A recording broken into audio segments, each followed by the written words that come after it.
Derivatives trading involves substantial risk of loss and is not suitable for all investors.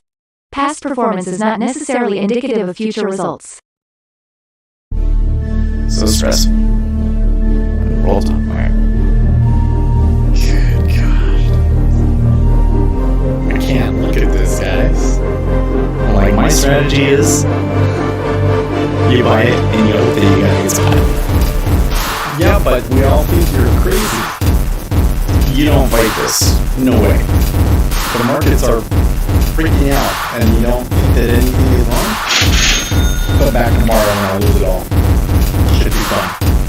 Good morning, guys. So I'm a little bit late. I'm gonna go through this real quick. All right, S&P 500 hasn't changed a whole lot since yesterday, but we did have a pretty ugly day and we've recovered. We're coming over to the treasuries, continue to move up, and I expect that we will continue to see that behavior into the rest of the day for the month end, and probably even a little bit tomorrow. Oil is down big after Biden said that he's going to do a big release from the SPR, but Goldman Sachs says that in the long term, oil prices are still going higher. Gold and silver, I need to roll over, but they're still kind of within the ranges, and copper not going much of anywhere. When we come into the currencies, the dollar has maybe recovered some of its declines, or at least found a floor for now, and Bitcoin continues to go sideways. We are going to have a number of important headlines coming through here in about a minute. We have, of course, the initial jobless claims, which is going to be an estimate of 196K. U.S. personal income month over month, we're looking for a change of spot 5, which is quite high. If personal income came in above spot 5, that would be like a big deal. U.S. core PCE price index month over month, spot 4. Okay, so that's where we're at. In this particular case, though, I think what I would like to see is some of those numbers come out good and push the bonds down, only to see the end of month flows push us up in the long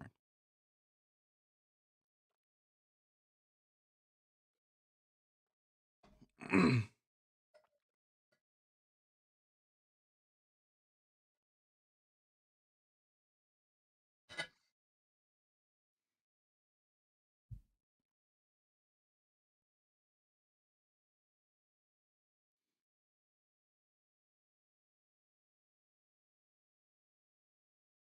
See a little bit of selling in there, but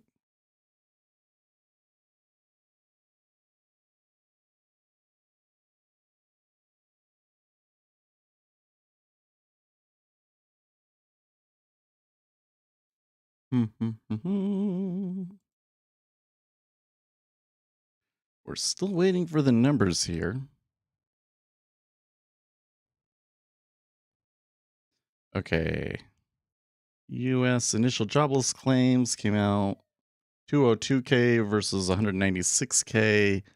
Consumer spending.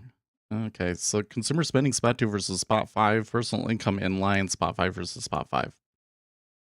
Core PCE price index, spot 4 versus spot 4. So that what we got there is some signs that the consumer is weakening because of all of the drama that we've had. That's what that is. Which yeah, buy bonds, sure. It's not too strong, but yeah, I think we could see another bid here.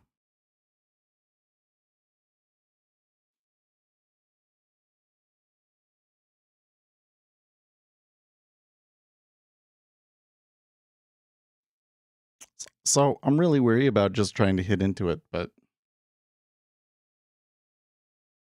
of course that's always the case, right?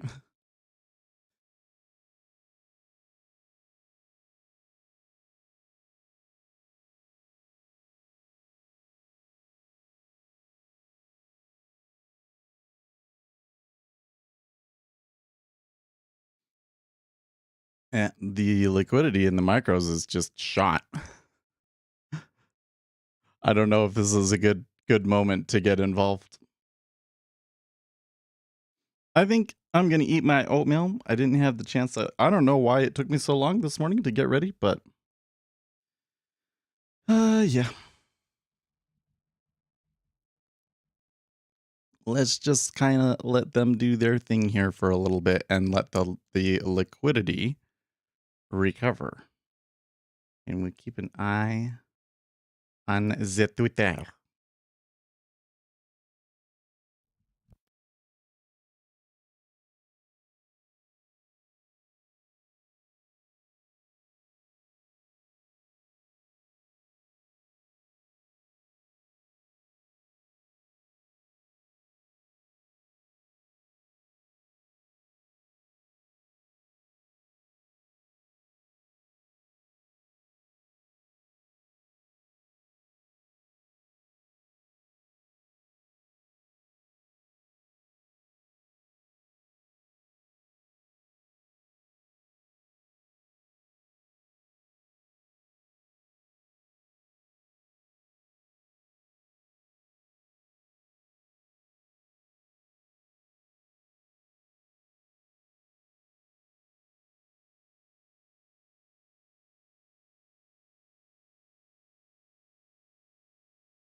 Hey, good morning, Laughter.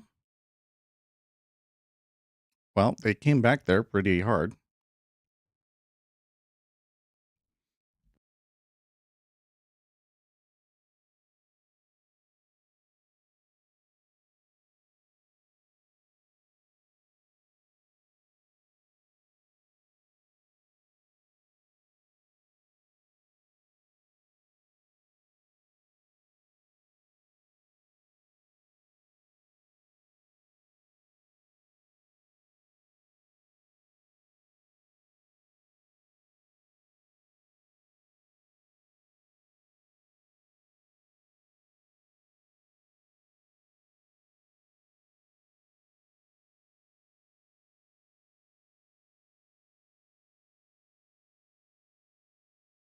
Guess we're getting comments from Zelensky at the moment.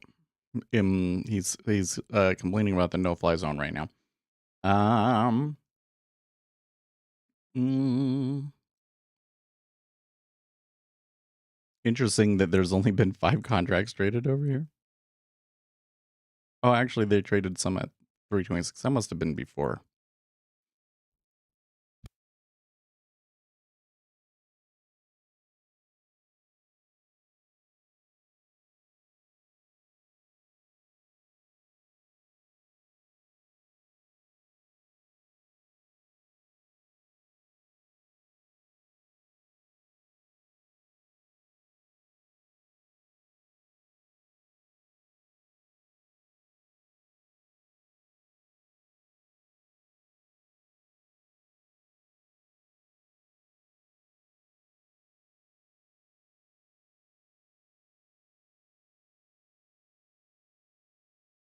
Kind of curious. They came back there, but the yields aren't really reflecting that. The yields aren't giving a very good spread right now.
Actually, no, I'm just realizing.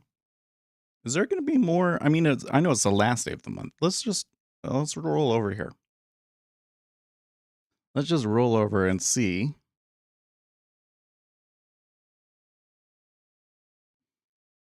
Mm, mm, mm, mm, mm. And oops. 10-year. Come on, I'm looking for 04.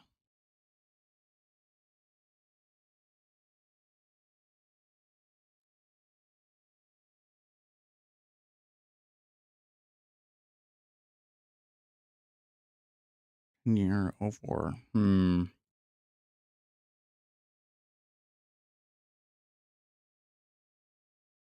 we go. 10-year 04.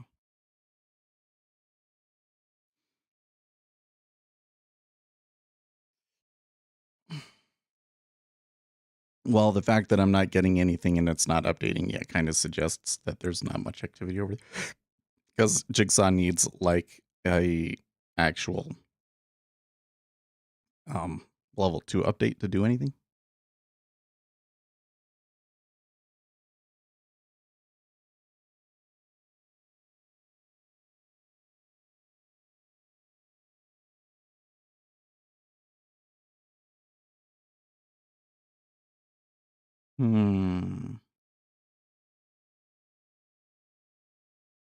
There we go.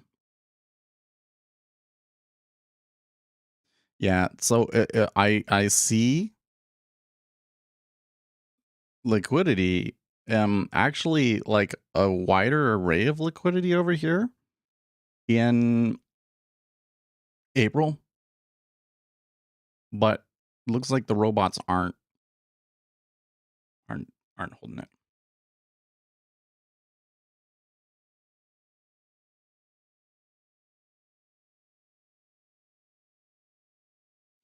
I wish the tools that we had between NinjaTrader and Jigsaw to handle the rollovers was better. Because I think that we would probably rather trade the 10-year here. But I'm going to have to do funky stuff over here to make that possible.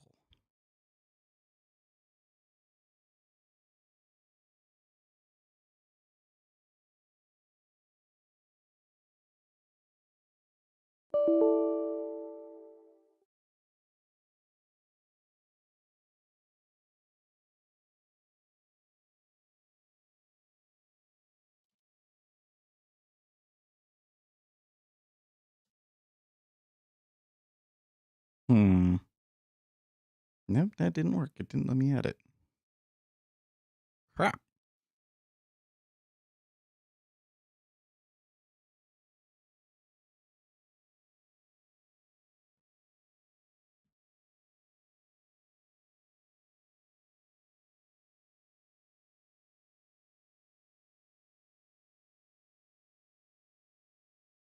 See, like for me to get 2 different expiries in my market analyzer is like a pain. Because if I try and just double click on that, it won't add it. If I right click on it, it doesn't do anything for me.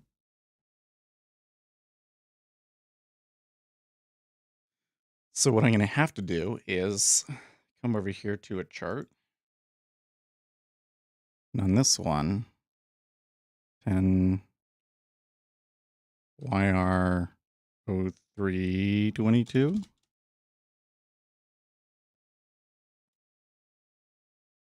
Add it like that. And now if I come in here, oh, I'll just click OK. Jeez. Well, there has been people trading it. And then I come over here and I right click, add instruments, and it should show up at the top. Yeah. And now I can add the old one. So we'll do the same thing here too. YR 0322.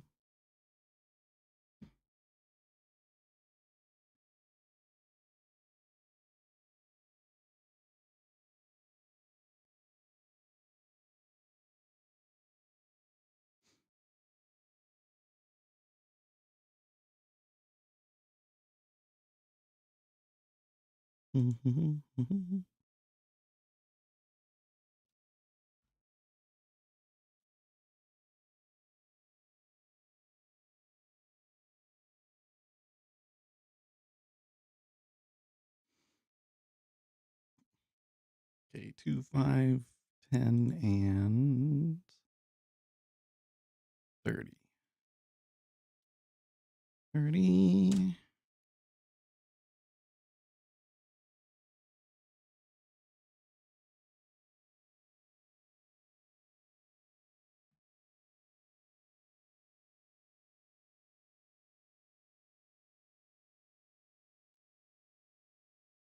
Okay, now I should be able to change this back to 10-year 0322. Yes, sir.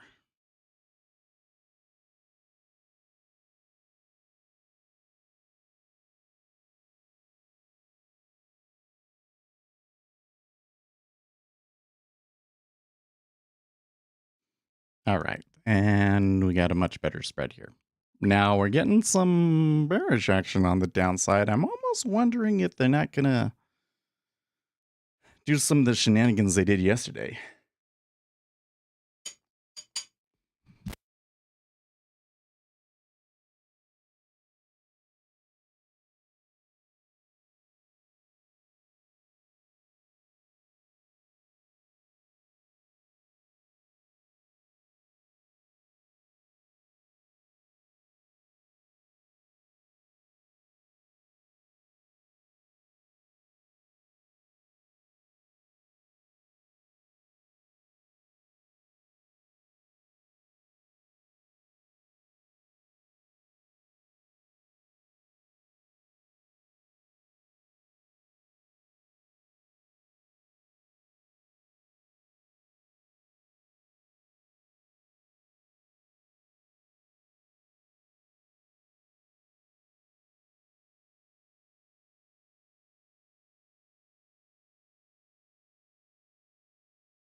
Look at that.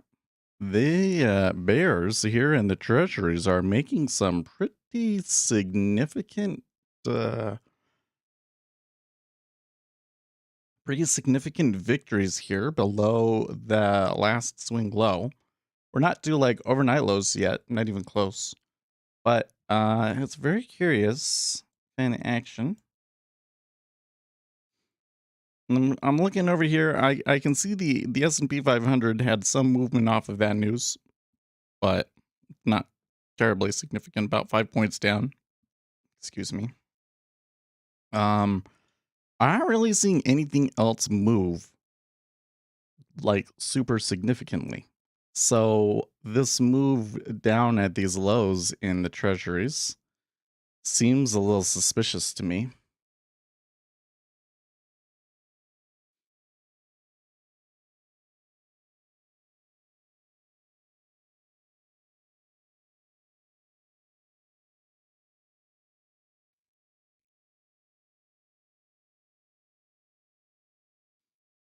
I would say the 6J kind of seems to be moving a little bit, but I don't think that it explains this that we're getting right now. Did you? Yeah, no, I didn't trade it at all. I didn't look at it at all. Um, it sure seemed like a big dump, didn't it? I mean, we've had certainly had much larger moves recently, but uh people seem to be really down about the performance of the S&P 500 yesterday, like on especially in the media and stuff. I think that maybe some people kind of looked at that as like a pivoting point because we had had such good action before, and a lot of people were skeptical about the upside. So, yeah.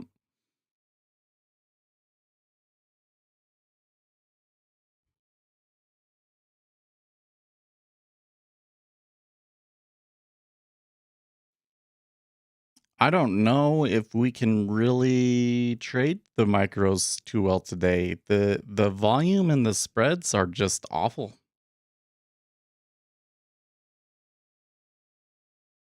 Like it's giving you like a 4 or 5 point spread here in the micros.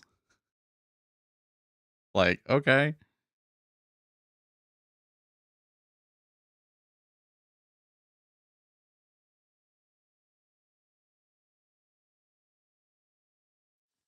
I think if I'm to take a trade on this, I maybe would take a short, but I'm gonna have to get filled on the limit, right?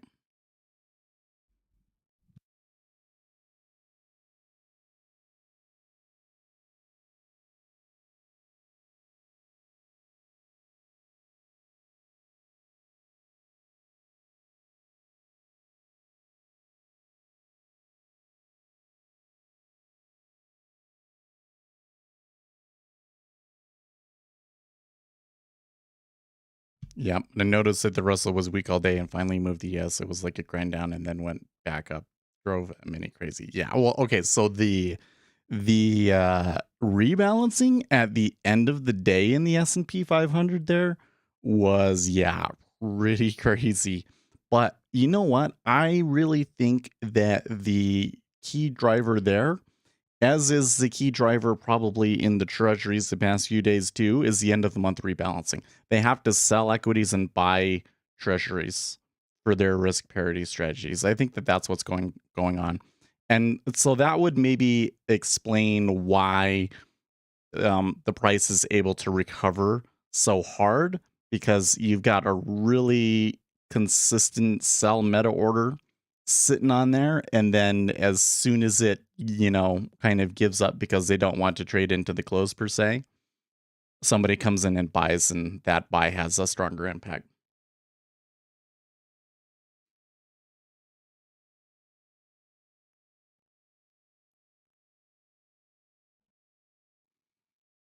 Okay, so I guess Williams is going to be speaking here, but I'm not sure um if this one is going to be too significant.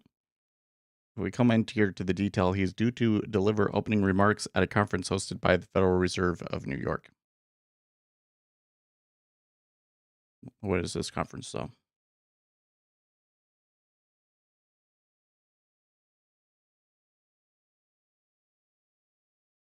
Global issues, global implications. Well, it does kind of sound like from the title of his speech that he could say things that are pertinent to us, but so that might make it tough to want to take a position at the moment, too.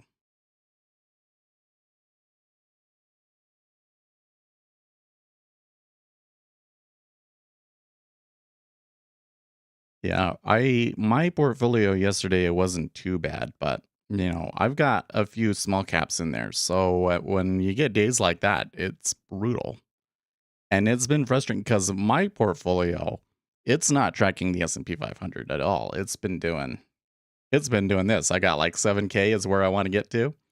And here's 6K, and it's just been doing this. Maybe kind of a rising wedge pattern sort of a thing in my P&L, but like, come on.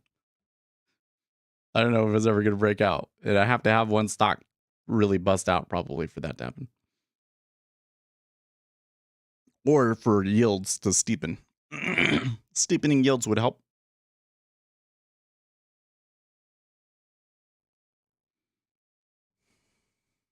Now, here at the lows on the treasuries, I wouldn't mind to see them come down a little bit lower, but they're not really. Nah, they're kind of ranging down here, building some volume down at the bottom below 28 so far.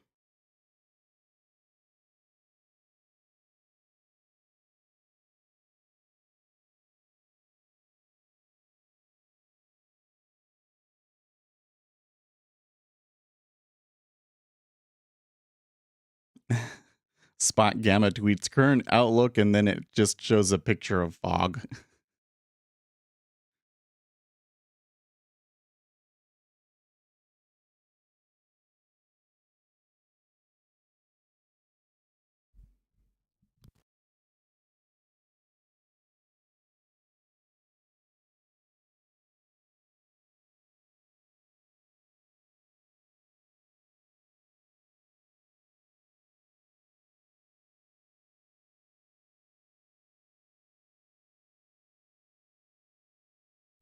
Hmm.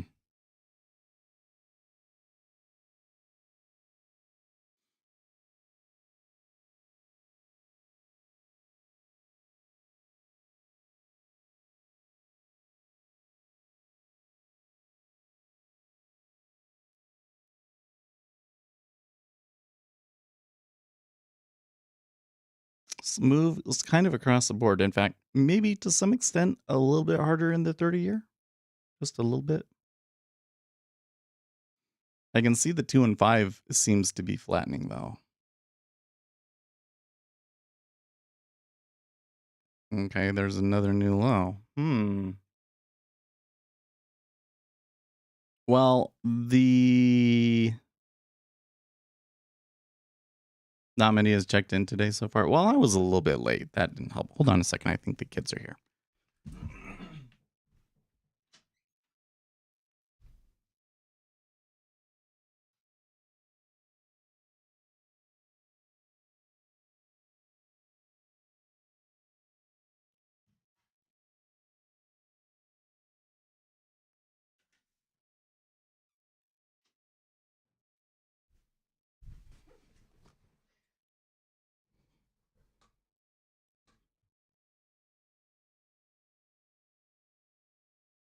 You going short A? Well, that was a really good push on new lows. You're still looking at, maybe getting filled at 2.34. Uzi's here. Yeah, the stream has been a little bit lighter since I was,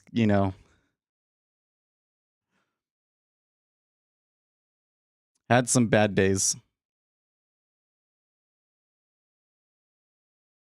It's okay. It comes and goes.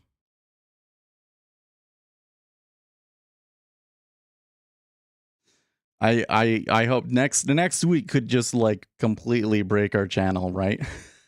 Because I'm not going to be streaming next week. I have my monitor video put together. Mostly I'm going to try and record some B-roll film and get something for you guys out there tomorrow. Or I mean on Monday, but still be here on Friday. But I will not be streaming next week, and we'll see how the YouTube algorithm takes it. Hopefully it just directs more people to our other videos, but we'll see. So the flow that we were expecting to see here was a buy. We're about 7,000 contracts short at the moment. So that's not in line with what we were looking to see. Now, when I was going through all of that, I was kind of thinking, well, wouldn't surprise me to see a bearish move first. And maybe one that we could reverse like we did like yesterday. But, well, what do you think about that? I don't know. That's a little fishy. As soon as I say that, it goes.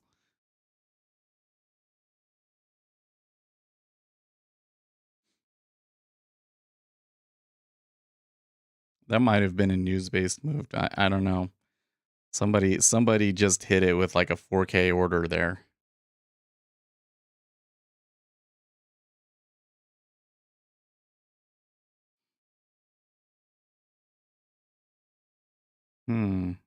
Oh, you were short all the way from 123? Yeah, good job.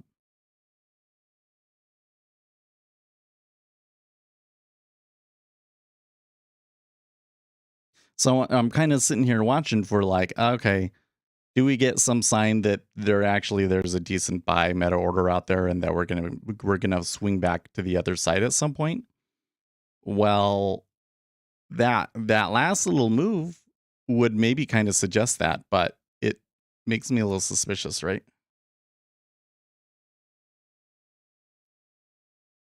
It's incredibly odd to me that a big guy would buy it like that. That one kind of suggests to me that they were taking some sort of a news-based move and it didn't go. I think it has more downside, but that little hiccup tagged my manual trading stop. Yeah, gotcha. That was a weird hiccup though, right? I didn't really catch what it was doing in the ZB there, but in the ZN, somebody bought up like 5,000 contracts.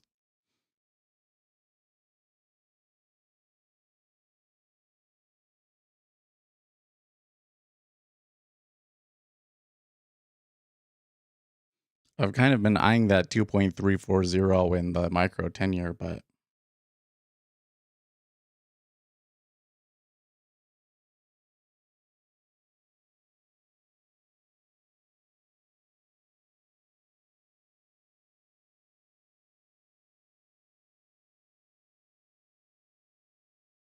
they're still kind of saying, you're going to have to hit into 335, and they're still giving you a really wide spread.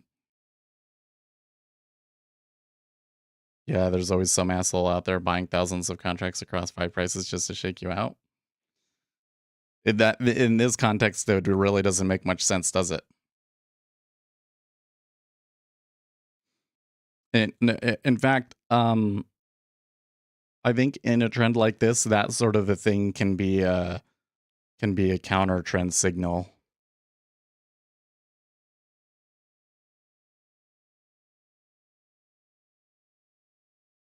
Like you spike it up just a little bit to trigger some stops and get some fills, and then you're gonna bring up and keep going back down.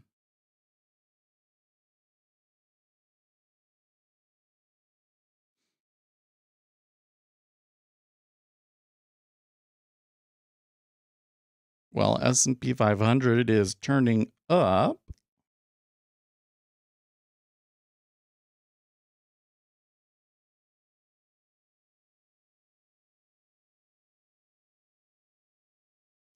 I'm still feeling awfully suspicious, like that. The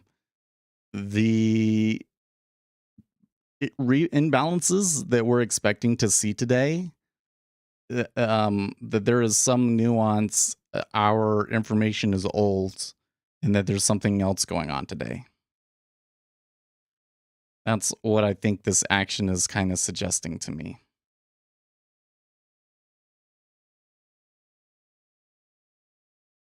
Granted, the move that we saw down yesterday is about on par with what we just saw there.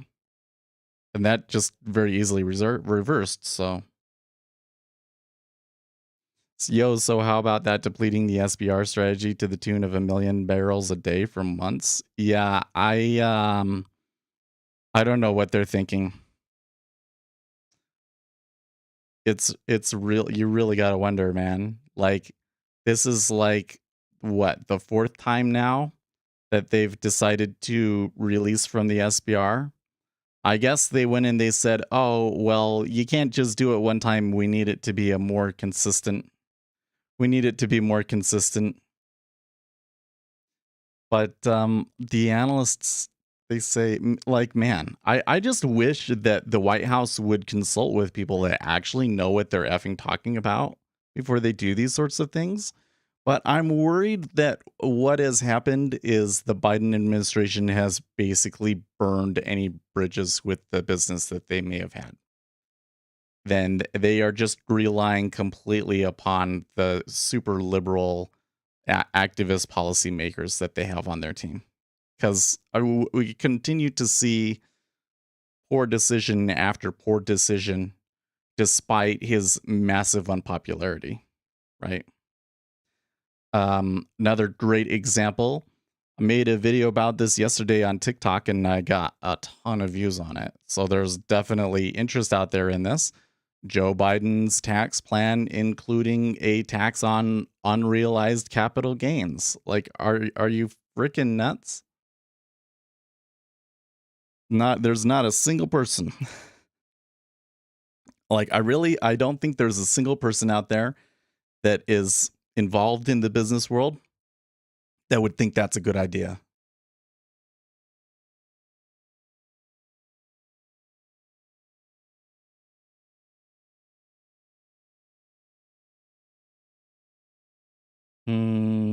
Oh, your conspiracy. You think that the people willing to crush us all into dust to get us to change energy sources are about to start working on depleting fossil fuel reserves in a market demanding more than can be supplied.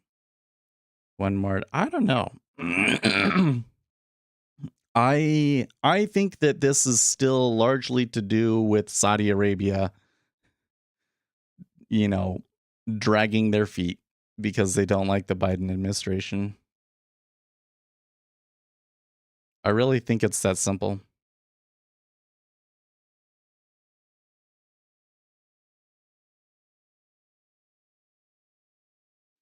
So they're still not giving us 2.34, but it does look like they're going to go for the lows again.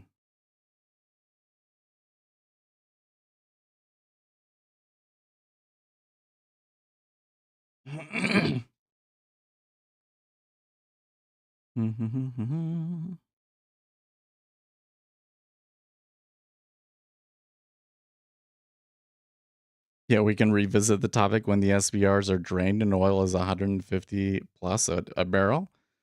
Well, I'm just the larger concern that I have about it is that the SPR was intended for emergencies, and I really don't think that we're in an emergency.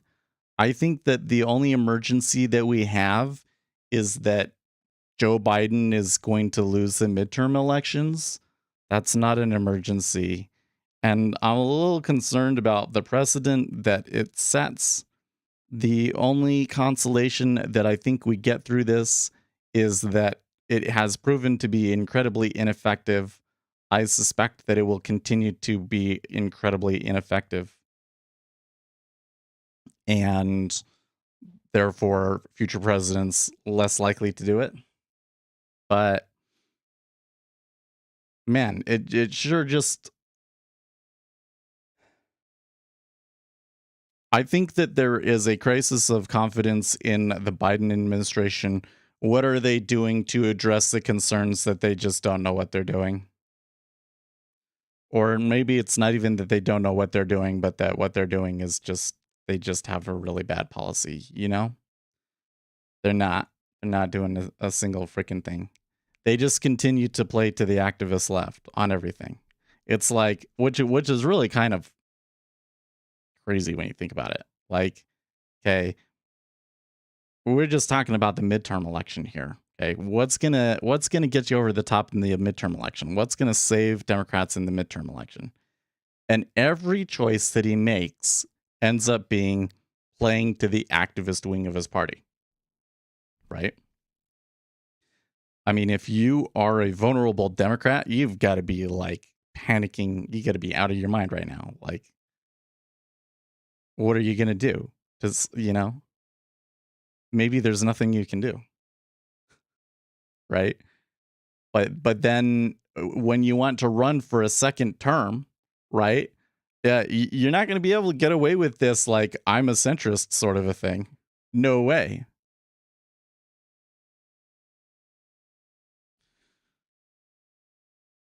You can't come in and say we're going to tax unrealized capital gains and then try and claim to be a centrist, right?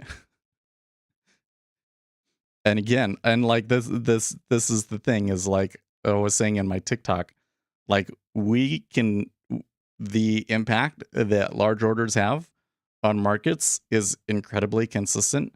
We can calculate pretty accurately how far the market will move based on these billionaires having to sell shares to pay taxes. I haven't gone through and done all of the math. I mean, that would be too complicated of a thing for me to do based on the time that I have and would really be better left up to a research outfit. Haven't seen any such analysis yet, but I'm sure we'll get one. But I'll tell you what, based on how far Tesla fell when Elon Musk was selling and the fact that this would be like 5 times as much shares that he would have to sell, yeah, that rule alone would create a bear market, uh, if not a recession. And then you come over here and you look at what are they doing about it? No, they're just continuing to play to the left, right? Anybody that knows what's going on in the financial world gonna look at that rule, say that's a dumb rule, right? Why would they do that? You know? And so we kind of continue, if listen, if Donald Trump was in charge right now and he was getting such terrible numbers, well, I mean, he always kind of had terrible numbers, but that was kind of like people didn't like him. But even amongst some of his diehard supporters, they start to, question him. You know what would happen? There would be a course change. Be a course change. I would hope. Not always, but I think he'd be more likely to do a course change at least. I think the situation is such that White House needs to do a course change, and it doesn't look like they have any interest in doing any of that. Okay, so this bothers me. This bothers me greatly. I was thinking about going to 2.34. They never gave it to me. The treasuries have moved back up about 4 ticks, which has taken them to the higher end of this range since we've collapsed, and the micros are already offering lows of the session. How is that the case after we had fallen a good 14 ticks first? Like what? Like what? How is that the micros have moved way more than the treasuries have over here? You're not getting good prices there.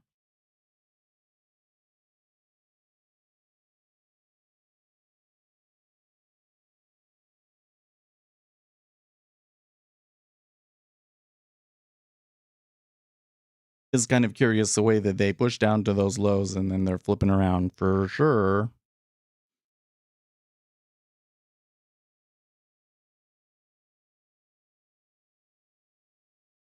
I think that if I had put the order there, I don't think that they would have ever filled me.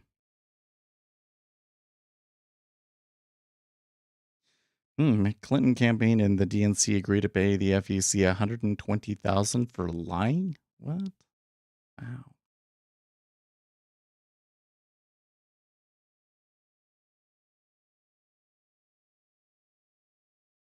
Yeah. Really, unrealized capital gains tax is really just, the more you think about it, the more you just realize how crazy of an idea it really is. You know what's scary though? I stitched Kevin O'Leary's video about it, where he was saying this is un-American, because it really is. It was actually, there's one of the funny comments that I got in there was they said, well, if selling the shares will cause the stock market to go down, then just allow them to transfer the shares to the government directly. Problem solved. Which is kind of a funny way of approaching it. It's like, well, yeah, you would prevent them from the market from going down, but you wouldn't be able to use those shares to do anything. You would just be taking control of them away from Milan, right? What does that accomplish? But clearly, these people seem to be driven more by like revenge. Like I find this a very disconcerting that so many of the commenters, they seem to be completely ignorant of the consequences. They thought that it was just a great way to hit at billionaires, and they didn't care, or they don't think that it would affect them, essentially. Like they don't think that you could push the market down 20% and it won't have knockoff effects that will be negative to their lives, right? Listen, trickle down doesn't necessarily work, but I tell you what, the pain definitely trickles down. The pain definitely trickles down. And if, the billionaires take a hit like that, they're going to make you share the misery. No question about it. Yep. Putin's talking, by the way.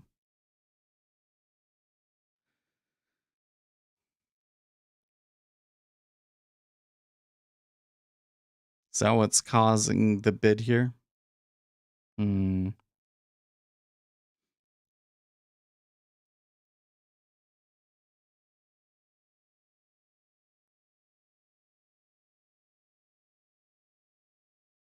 It's not stuff to do with politics. We get a bear market no matter what bond spread says. No, not necessarily.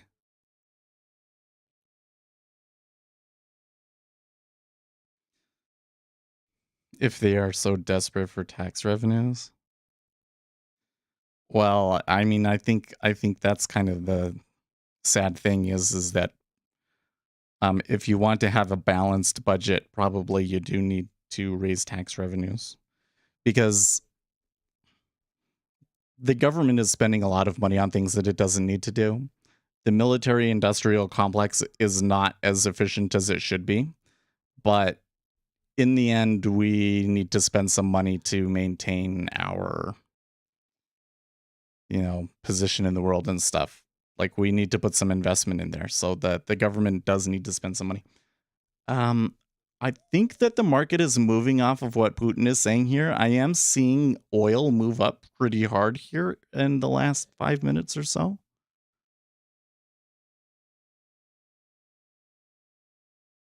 It's seeing the dollar is getting stronger here.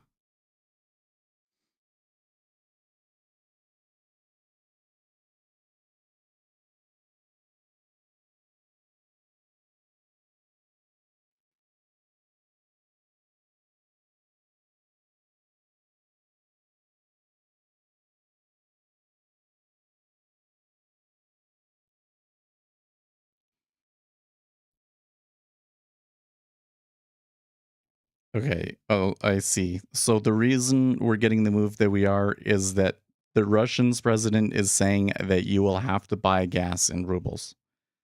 I believe that Germany said no to that earlier. That might be, so natural gas should be just taken off here. It's actually relatively calm. Oil is moving here, but I'm not seeing natural gas spike up as hard as I thought it would.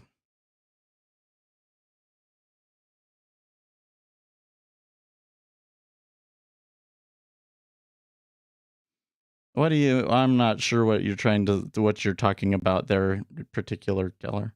No, TLA, this is not old news.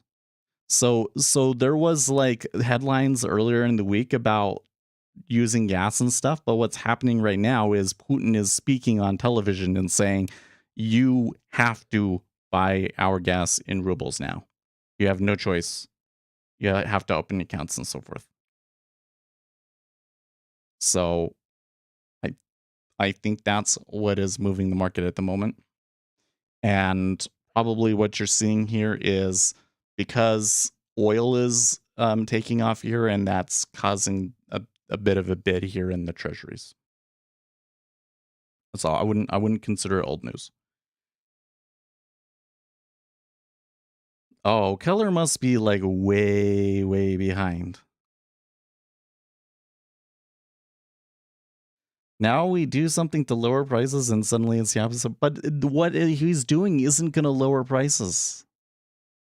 So here's the problem, Keller. There is a structural supply problem in the oil market, okay? I think that a lot of people think that the only reason oil is high is because of the Ukrainian conflict. That's not the case. Oil would have gotten to $100 regardless of what happened in Ukraine because there's a structural supply deficit in the oil market. And releasing oil from the strategic oil reserve does not make up that deficit. And so the Goldman Sachs analysts still have their price target for 120. They say that this release only decreases their target $5, right? So was it justified to release the oil from the strategic oil reserve? In fact, the crazy thing about it is that the strategic oil reserve was created for, like, if we have a war and we have trouble getting oil because of the war, right? It was never created to try and manage the price of gas. And the amount that we have in the strategic reserve is, from what I can see, is simply not enough to ever really affect the market prices here. Could keep the military going, but you know, the whole thing is just dumb. And it's not an emergency, let me tell you what. Because the highest that we ever got here was like 110, right? And based on what I'm hearing from the analysts, it's going to be higher than that in 3 months. So, if it's an emergency now, what do you think it's going to be in 3 to 6 months, right?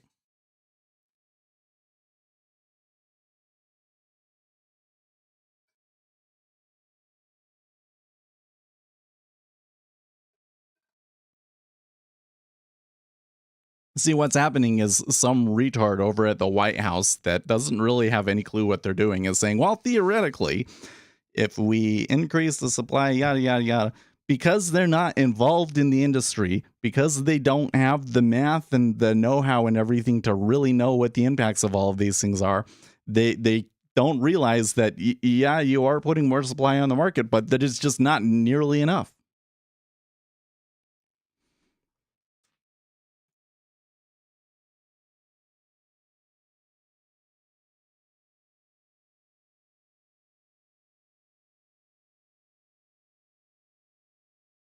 Hmm.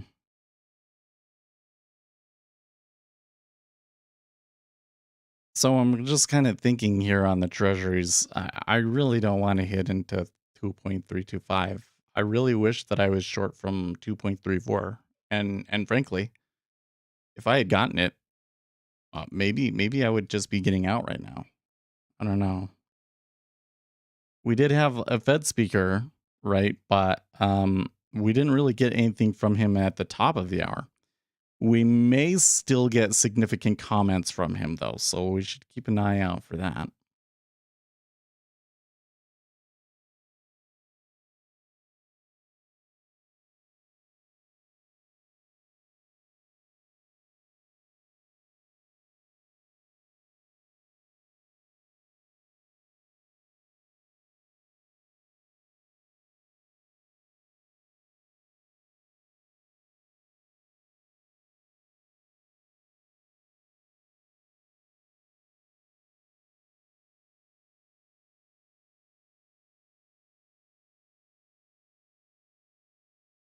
But Keller's probably like a way behind, so he's gonna have to watch like on double speed or just get it to go back to the live point.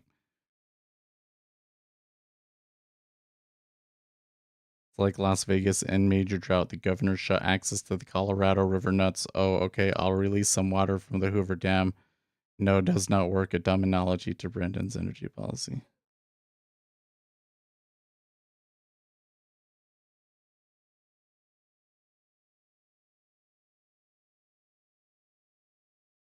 Yeah, I mean, it's just you just got to realize that what's coming out of the SPR is a drop in the bucket compared to the supply that's not coming online in Saudi Arabia, right?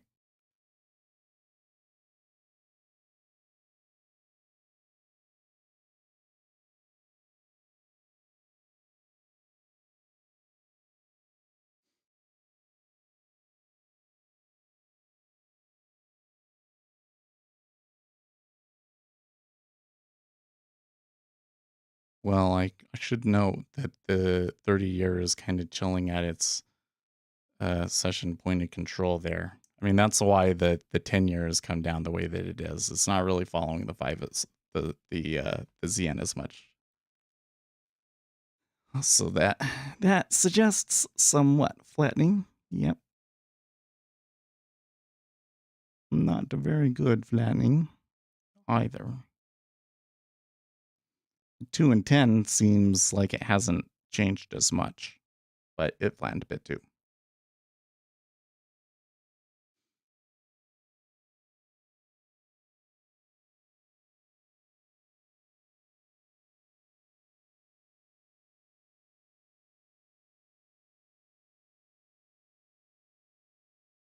I'm actually kind of wondering here if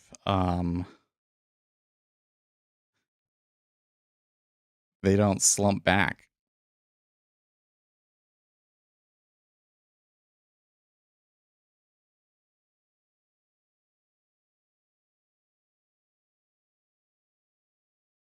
I don't know. My larger edge still says buy today, right? That's kind of the thing in the back of my mind. Uh, is the order flow that we've seen here today in line with that thesis?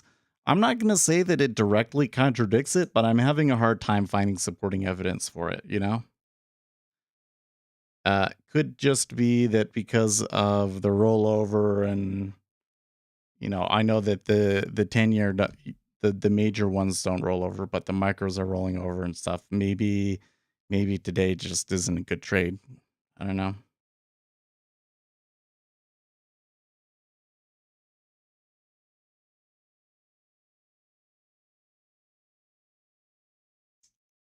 Yeah, but well, do the patriotic thing and suffer, but it's not. Again, it has nothing to do with Russia.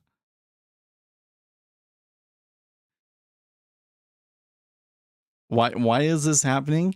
Because Joe Biden doesn't want to assist Saudi Arabia in you know, attacking the terrorists that have in Yemen.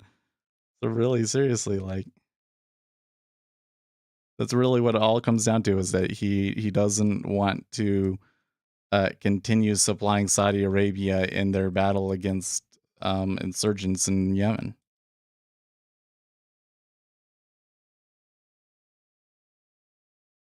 And so Saudi Arabia goes, okay, fine. I guess we don't need to bring a lot of supply up back online.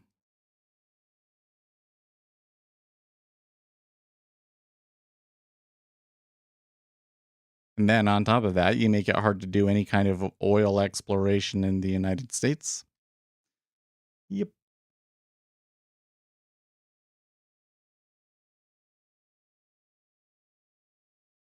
Well, it is coming back. I'm kind of questioning if the buying 2.33 would really make sense though.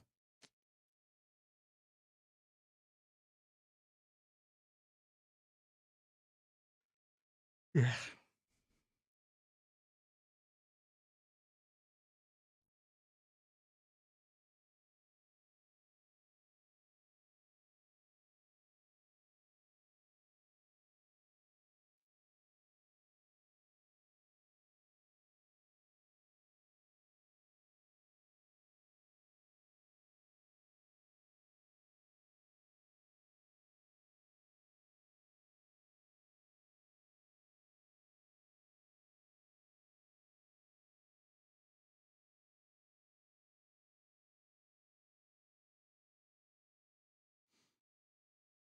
Man, yesterday I was so sleepy and I'm kind of getting that feeling again today. I don't know what to do about it. What is it making me feel this way?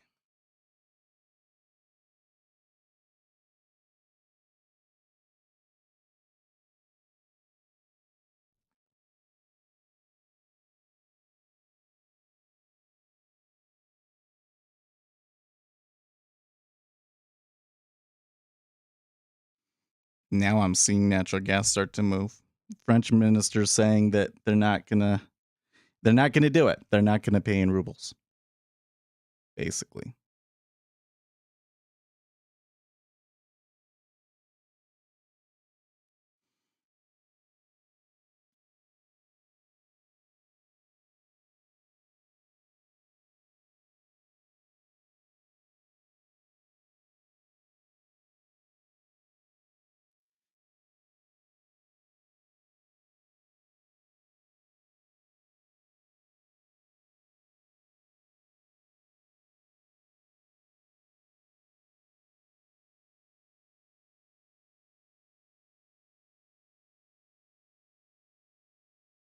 Hmm.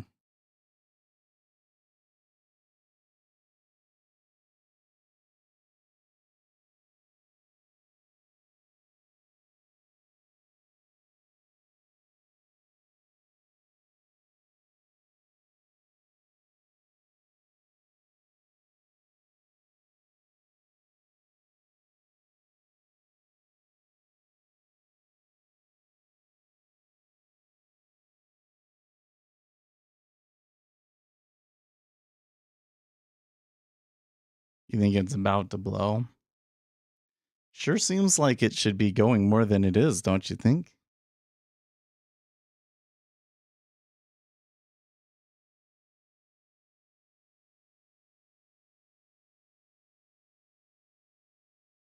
Germany Economy Minister Habeck, we are prepared for whatever Putin decides on gas. Okay.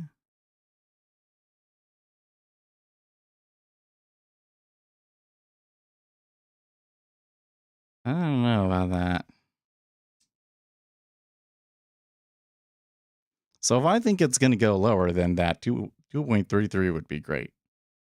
If I think that this isn't going to hold, that's still a kind of split between 3.4 and 3.5.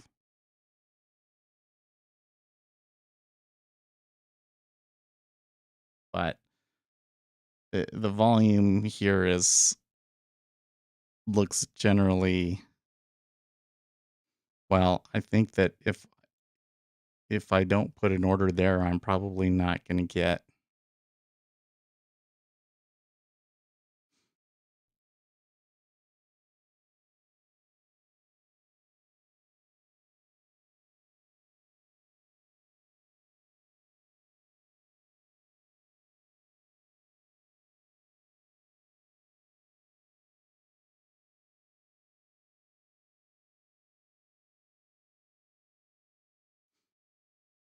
Hmm. Even if I put an order out there, I might not get filled because it looks like they're very reluctant to hit into anything with market orders. Waiting for the bell. Well, there's the open right there. The volume right there on the open kind of looks like a buy to me, but you closed some positions. What did you have a position in, Lucas?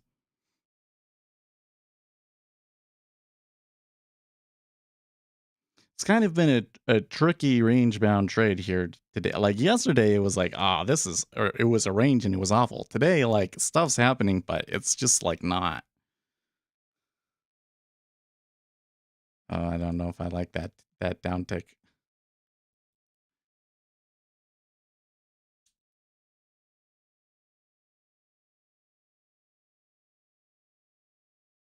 Do you know how to automate extracting data from web pages? Sure. Usually, though, if you have to extract the data from a web page, you're probably doing something that you shouldn't have to do, you know?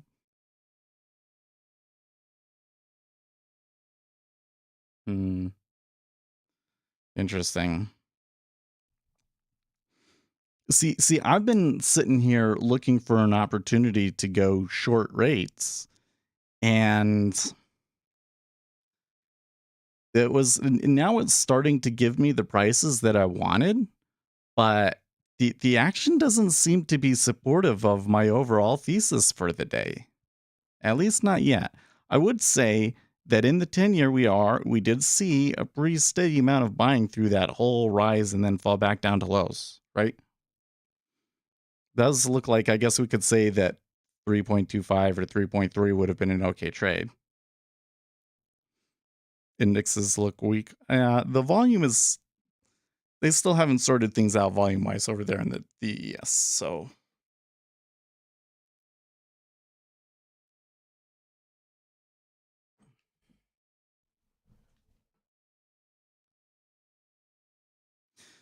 okay. So the French minister is now saying that they're preparing for scenarios where Russia gives up or stops supplying gas.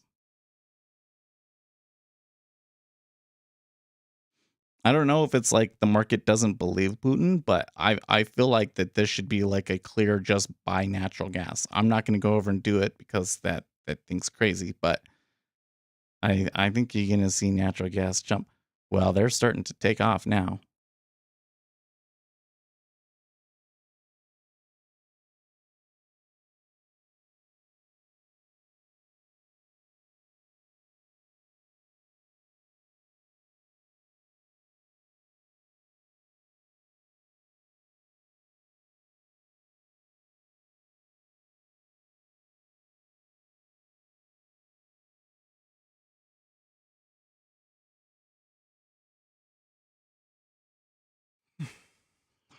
I'm still having a hard time fighting off this sleepy feeling that I have. I must, I don't know. I started taking eye drops for my allergies. I have been taking an allergy medication. I don't know. Does Claritin make you feel sleepy?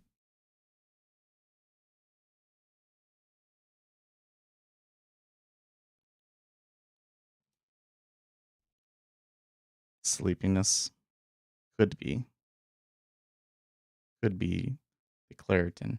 Although I've been taking it for a few days and I didn't feel like that until yesterday, so that doesn't make any sense.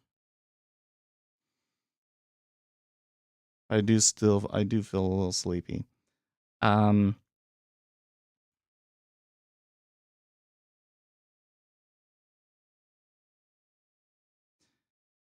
not so sure that the situation is such that I want to just go short the treasuries here.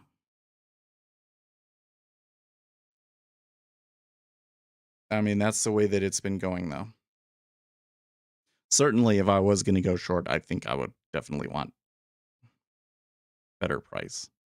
I could do like a ticker here.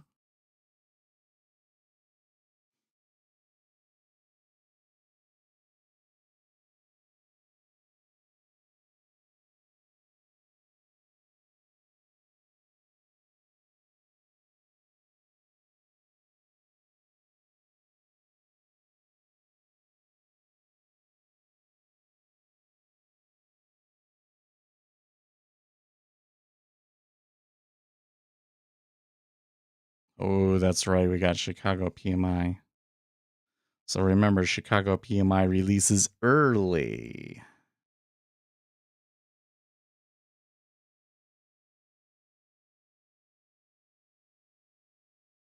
Three minutes before public release. So at 7:42, we'd want to keep an eye on that.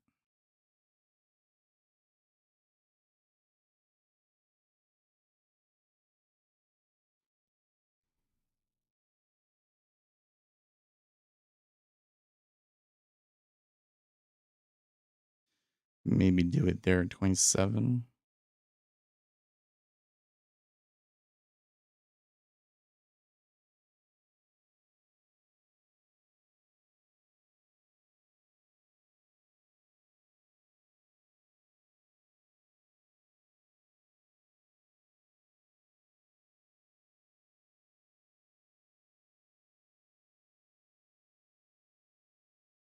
Will Smith was asked to leave the 94th annual award show after slapping Chris Rock on stage, but refused, the Academy says, being reported by Bloomberg.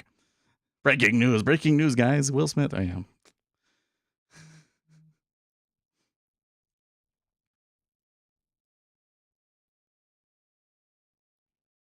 Now I'm seeing some of the headlines from the major outlets now saying stocks trade down for second day in a row. So, I don't know.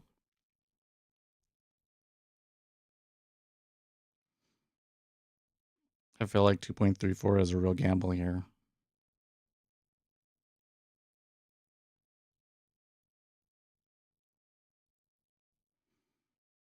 But I am seeing that they're having a real time once we get into like seller cost basis areas and below 26. So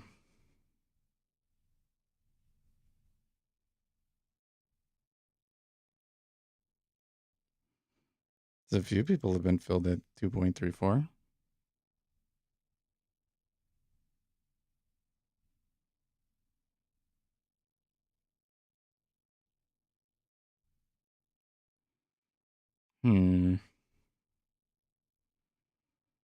It's being a little finicky here. In general, does the point of control act like a magnet? Not. I think that's overly simplistic. If too much volume trades too quickly in a location, it can create an area of low lasting liquidity that doesn't act so much like a magnet as it does like a hole that kind of sucks things into it.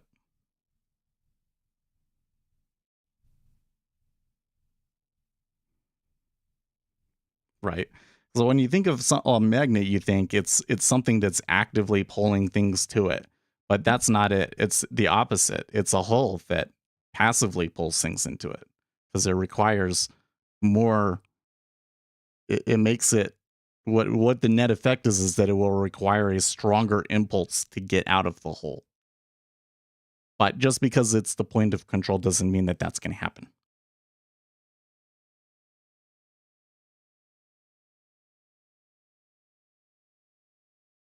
Okay, well, I don't like what's going on this one, so I'm going to flat that.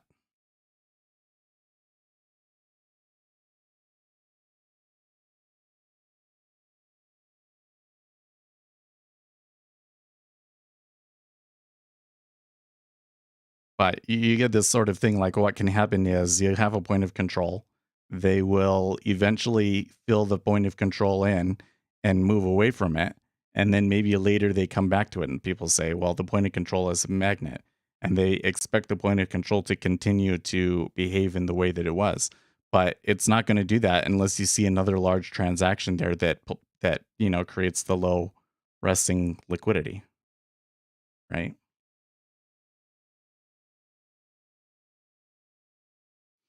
So you got this is that a price was significant in the past does not, as far as I can tell in any of my research, does not mean that that price will be significant in the future. There's not any kind of statistical inefficiency that you can pull out there.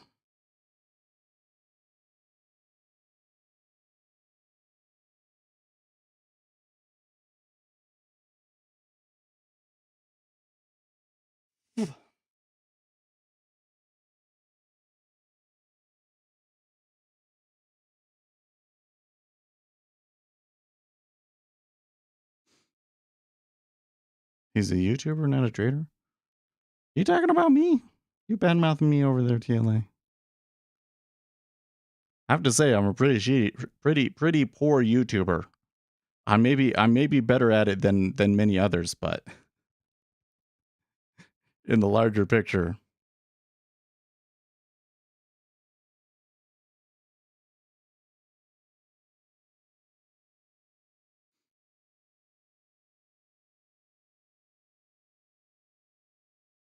okay, now natural gas is like, okay. So when we were saying buy natural gas, it was like, let's say 5.55. So you could have made 20 cents there. But I think you can go around for way more. It's like an acceptance price where you can trade around it for one tick, maybe. You can try doing that, but the whole thing about those locations is that it's really hard for it to move away from that center point. And so the further away that you get from that center point, the harder it is to get filled on the limit. And if you do get filled on the limit, it's going to be because it's more um, a more forceful move than usual. So trying to sit there on the edge without any other kind of larger edge is a little dangerous.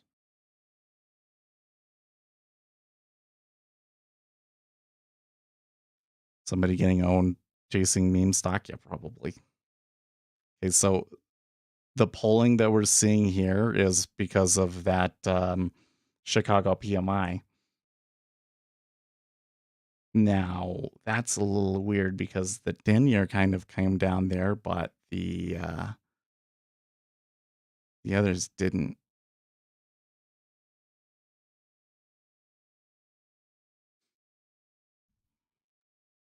Yeah, I'm sure. Oh, NIO down 3, AMD, AMC down. Well, AMC being down 3.7% is still not the end of the world.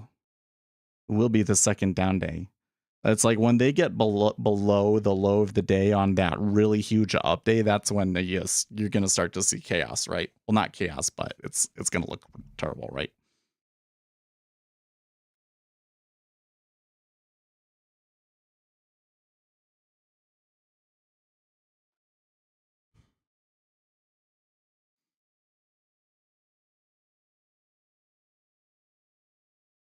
I'm going to guess from the way that the market has been reacting here so far that the Chicago PMI is going to come out slightly above expectation, but not significantly.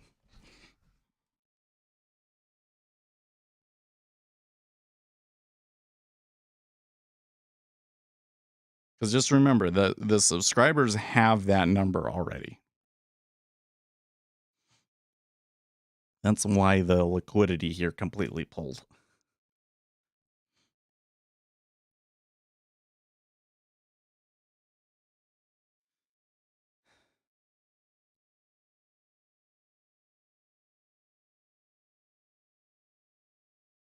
What is the number that we're expecting, by the way? 57.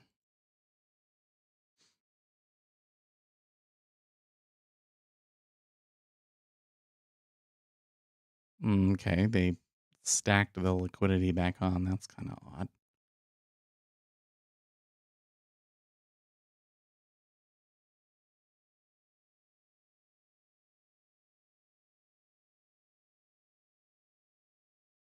Cool.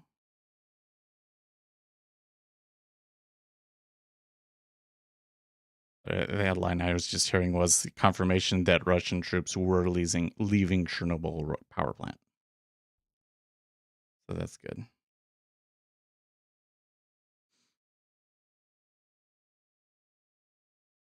Ooh.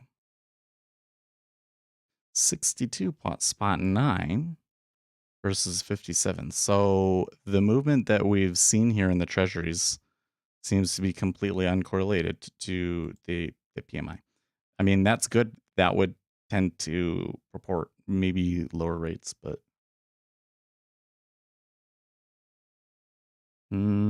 seems like they're being driven by other things. Yeah.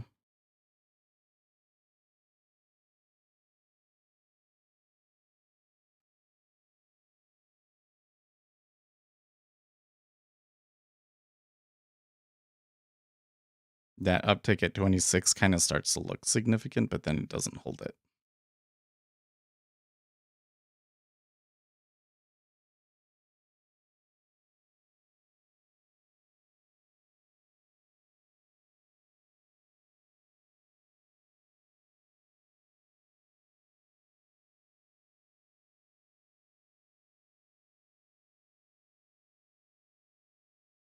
By the way, have we been seeing? Well, I mean, we're seeing like some of the commodities rise. Generally speaking, all of the commodities have been rising here during the period in which the treasuries have fallen.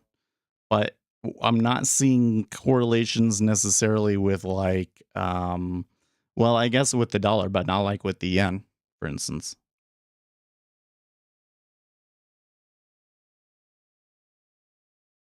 There's some speculation regarding Putin being prepared to use nukes since he's hiding in secret bunkers. Hmm. You know, there was this thing the other day where one of the Russian foreign ministers said that, you know, they're not serious about using nuclear weapons. And the media was like, really? Because Putin has threatened it at least like a dozen times. I'm really skeptical about the use of a tactical nuclear weapon, but can you really be too sure of anything these days? I don't think that it would be. I think that he would really have to be completely off his rocker to use something like that, right?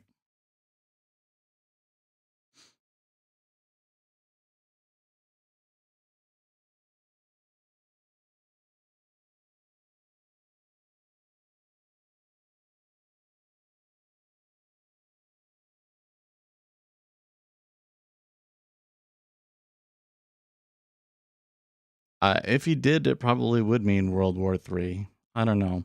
I mean, I think the whole thing here, Lucas, is that like there is a lot of question about if a tactical nuclear weapon would really necessitate a response by other countries or not.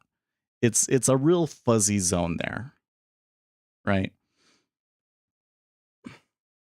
Because if you're not doing it in a civilian area and you just move troops into it afterwards and stuff, it's like some of these mini nukes aren't even necessarily more just don't necessarily destroy a wider area than like these thermobaric weapons.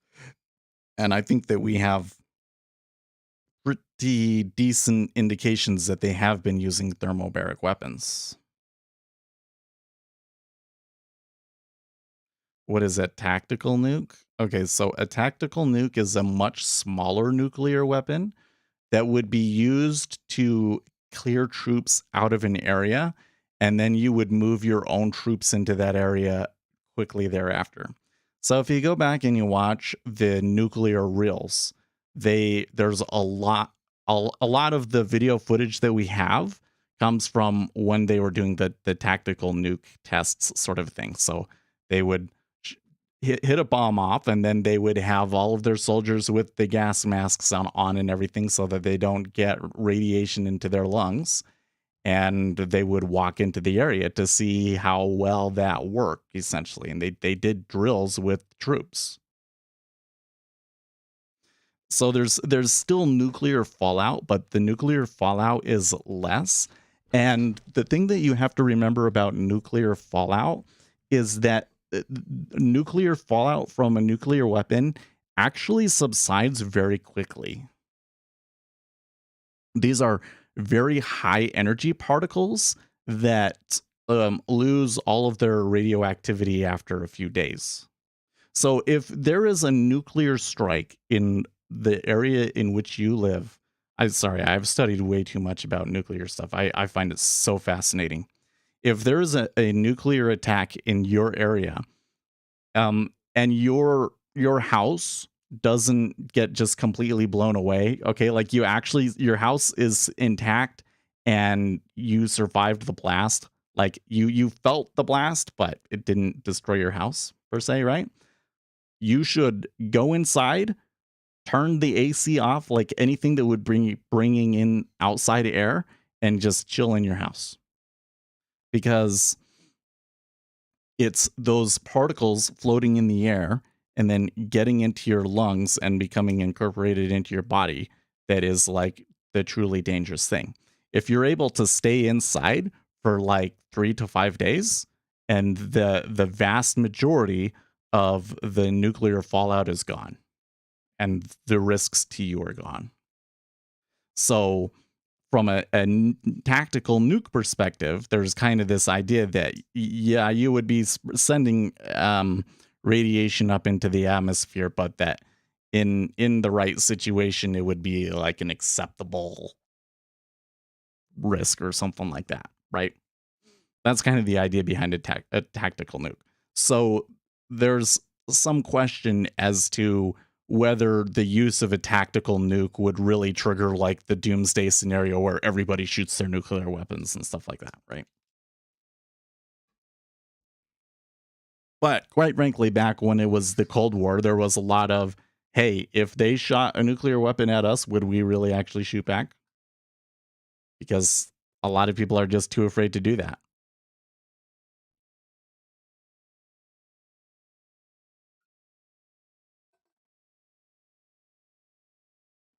Yeah, also depends on the wind and your proximity to ground zero. There's a plume of sorts that follows the wind. Yeah, because it's basically like all of the material that it was in the blast that got vaporized.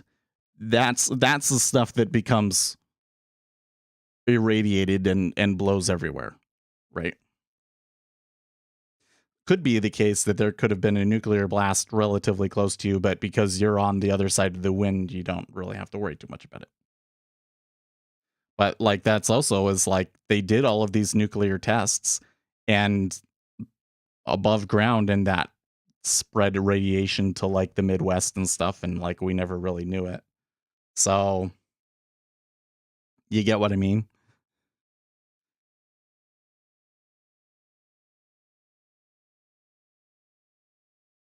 But I don't think that Putin is serious about using a nuclear weapon or anything like that.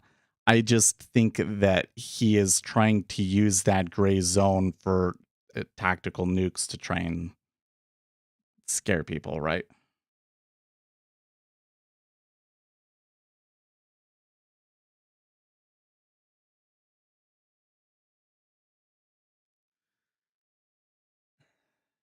GM's got a real question here. I'm trying to sort out what exactly he's meaning here. When some futures trade thicker, there's more market makers present versus a less thick book. If yes, how do you think they work the day if so many of them are present in a thick book? So, it's not necessarily just there's more market makers. So I'll give you an example. Oil is quite a thin market. The reason that oil is a thin market isn't because there's not a lot of market makers out there. It's because the tick size of the instrument and how much it tends to move is just high. There's just high volatility over there. And so that's how you're able to see volume levels regularly in oil that are on par with or exceed the S&P 500 and yet still have a thin book. It's just because the amount of volatility is so high, right? Um, but the there is definitely a thing to like the thicker that the order book gets, the more of an advantage that being at the front of the queue becomes, right? If that makes sense. But the way that a market like a pure market maker approaches that sort of a thing. I mean, it varies, but most of them are still just going to be looking at a correlated instrument and adjusting their bid and ask based on the correlated instrument. So,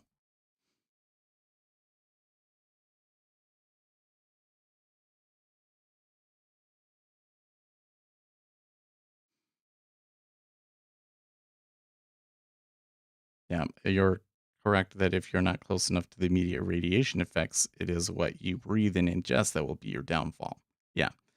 Well, but like what I'm saying is like if it's a tactical nuke, a tactical nuke, the irradiated area or the area that is completely destroyed, we're only talking about a few square miles. So it's actually quite likely that if there was a tactical nuke, that the civilians in the area would survive it.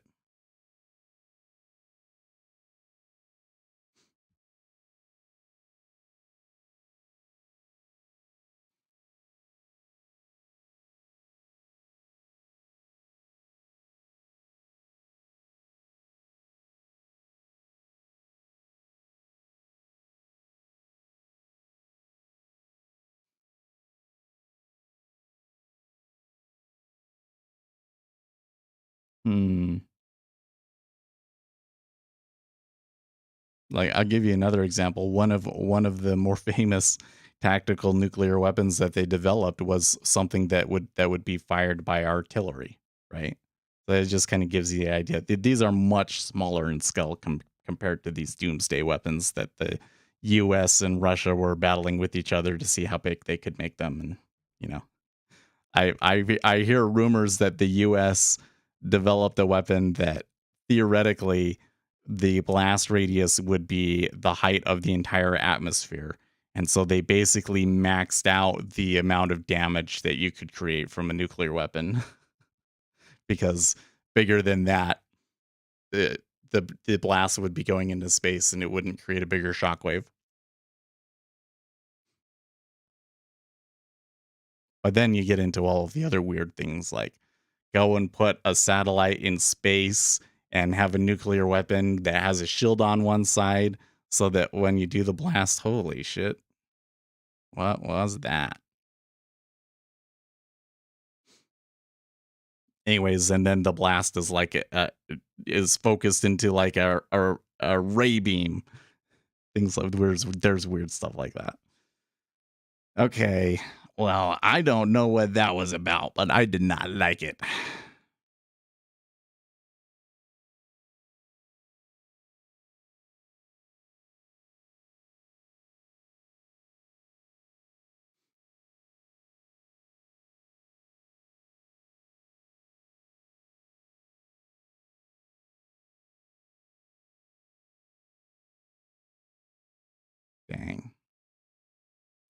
was hoping they were going to give me 10, but nope.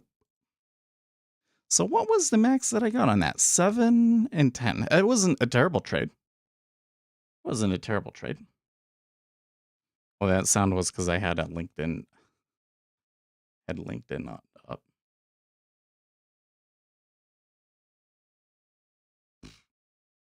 So there are some skills that I have listed on my LinkedIn that people will message me about that I'm like, I think I should take those off. Like, I don't want to do PHP, right? Have no interest in developing in PHP ever again.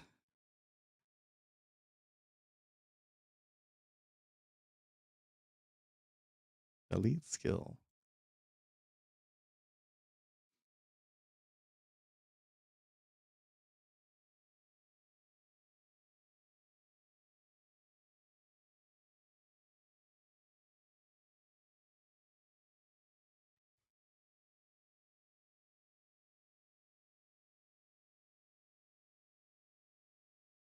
So I think that last trade that I did, like, it ended up being okay because I had picked good spots and everything. But I think that we're starting to get action that I think really contradicts the larger thesis that we had for what's going to go on today, right? I'm not seeing the buying pressure from end of month coming in. Um, it's been buying like all week, so maybe they're already done. And we're getting pressure from the commodities because all of the commodities are moving up today. So I don't think that going long the treasury here makes sense. But now we could still turn around. Um, there could be way more to this on the other side.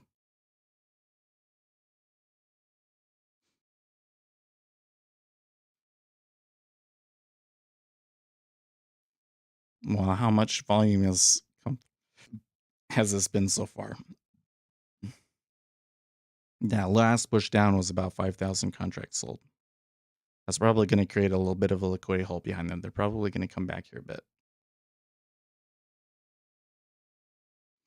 Now I got out, let's see here, 4-8. I could maybe have tried to hold out a little bit longer.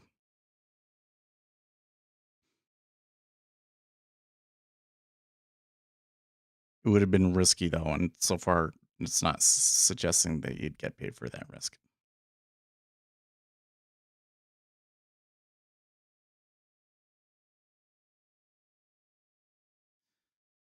S&P 500 has just been thrashing around pretty furiously here since the open, isn't it?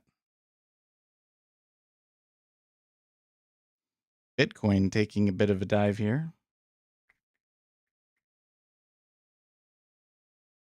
I think that they need to move a little bit lower down before like it would really grab people's attention.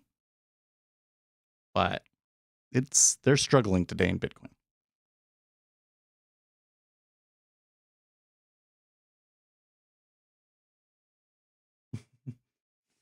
You had a dream that I had an epiphany. Listen, man, it'll never work like that. Either I've got something good that day or I don't. That's what it's going to come down to. It's just going to be a day by day thing. How good the knowledge that I have about the forces in the market that day are. And trying to be on top every day is super hard.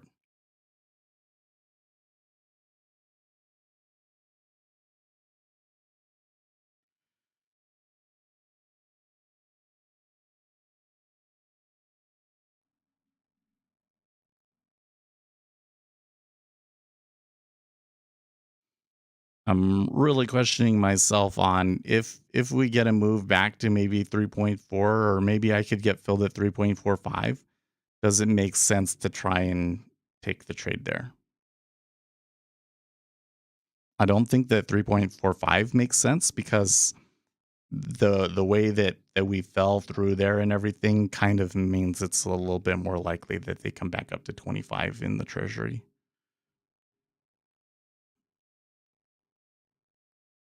So I want to be careful about that entry right there.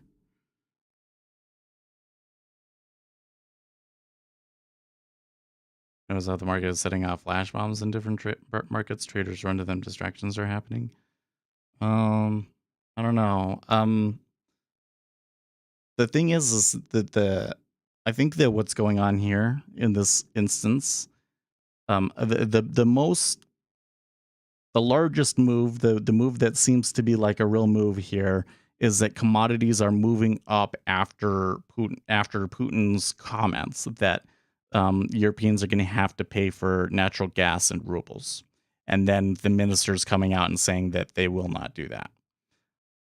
I don't think that the market completely believes that they're going to be forced to do that. By the way, we're pushing into like yesterday's lows levels now, just a little bit further, and then the ES is breaking yesterday's lows. Hmm.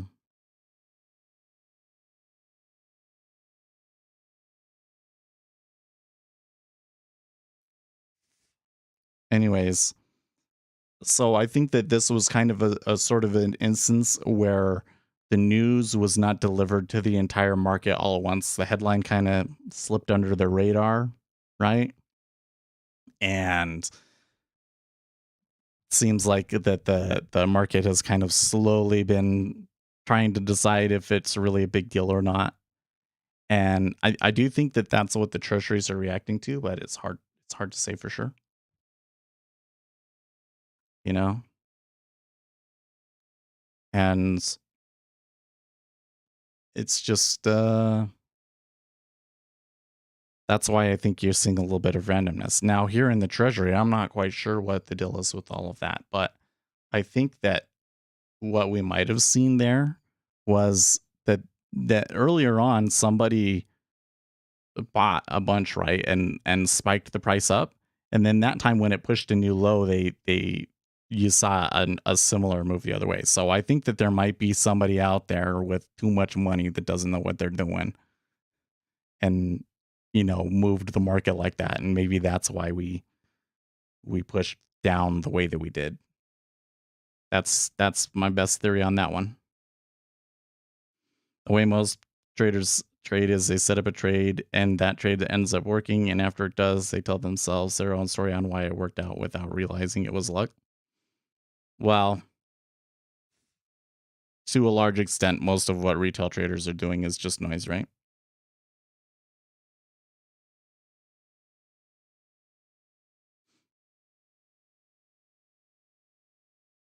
Well,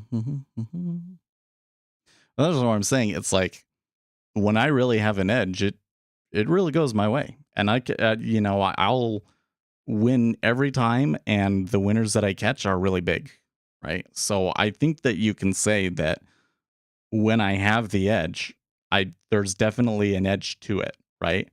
It's just that the thing that I'm utilizing for my edge is going to change every day. So I'm not consistent enough with it. Essentially, there is just impossible for me to be consistent enough with it.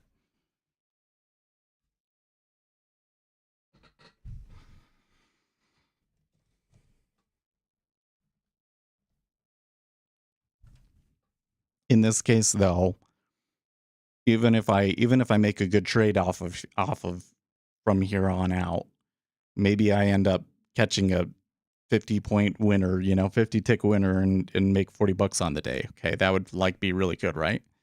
I think that would be luck, probably, unless it was like a piece of news that came out, because the greater edge that I was relying upon mostly was that there was going to be some end of month rebalancing, and that could lead to buying in the treasury.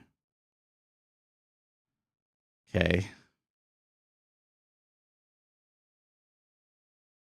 No. The edges changes, right?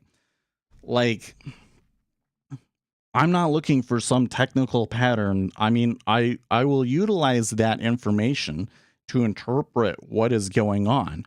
Those things can kind of help, but especially when it comes to like an accuracy, like when you take a what is your average win rate, right? The thing that is going to determine my average win rate is my interpretation of the forces in the market for that day. There's end of month rebalancing, there's hedging from commodities, there's all of these things, right? And if I'm right about which forces are out there, then I'm going to catch a high win rate and I'm going to catch winners that really run. And if I'm not, then it's going to be random and or I never get it to go off, and so I'll take a loser over and over again. I'll get my stop hit over and over again because I'm looking for it to run too far, right? So what that means is that edge is something that changes from day to day, right? And it's a constant battle to maintain that edge, essentially, because you have to, the edge that you're trying to maintain is essentially being more informed than other traders, right? That's super hard to do. Super hard to do, although I kind of feel that you don't really have much of a choice if you're a retail trader.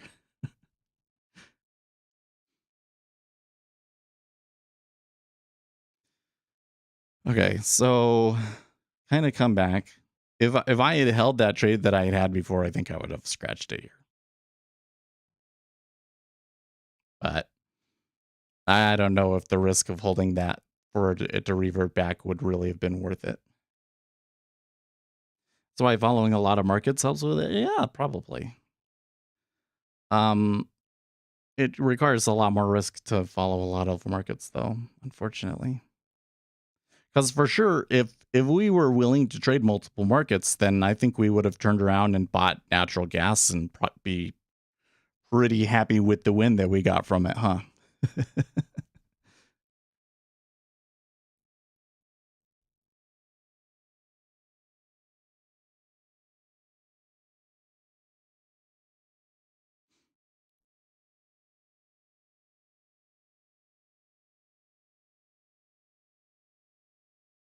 So the thing on my mind right now, when I'm looking at here, I'll show you when I'm looking at here in my chart, is like, okay, so I thought we were gonna have a buy here. Okay, we got a little bit of a buy, then it came down and it hit new lows. Then I think when we actually took our trade, it was more around here, and we got a little bit of it, but then that busted to new lows. Now look at the volume. Through this whole area, it's pretty flat until this 5,000 contract loser right here. But we kind of suspect that this guy is the same as this guy, right? Now we're getting our trade. I don't know. And the volume is higher. But with the amounts that we're talking about here, that might not be some larger meta order, right?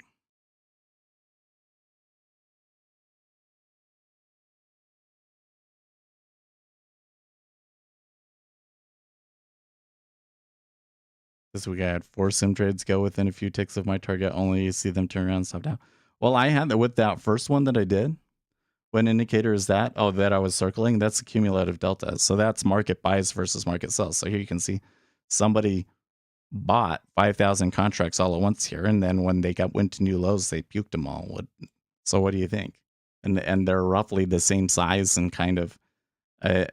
It's not unreasonable to think that maybe that was one trader, some guy out there that's has too much money, decided that he was going to put on 5,000 contracts and lost his nerve and puked it. Maybe it's possible that that's what that was.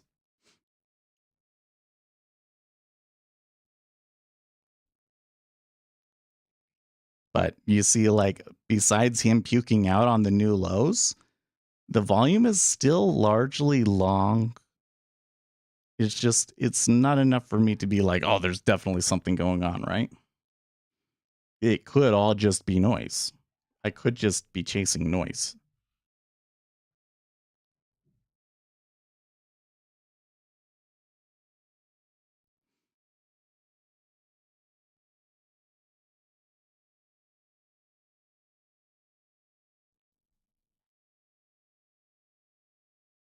Mhm.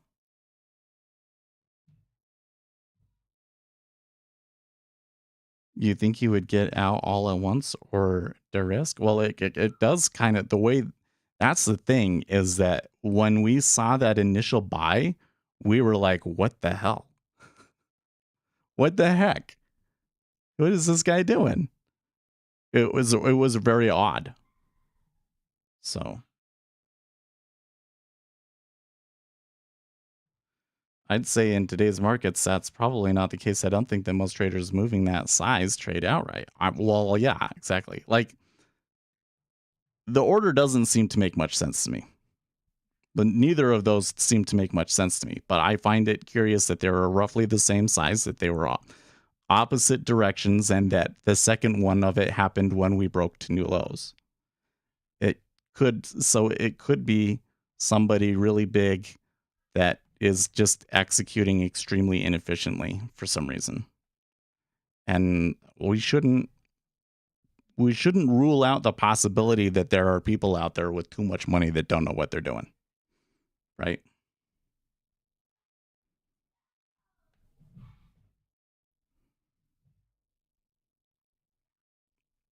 No fill. Are we gonna end up getting the trade that we wanted in the end, but never get any fills?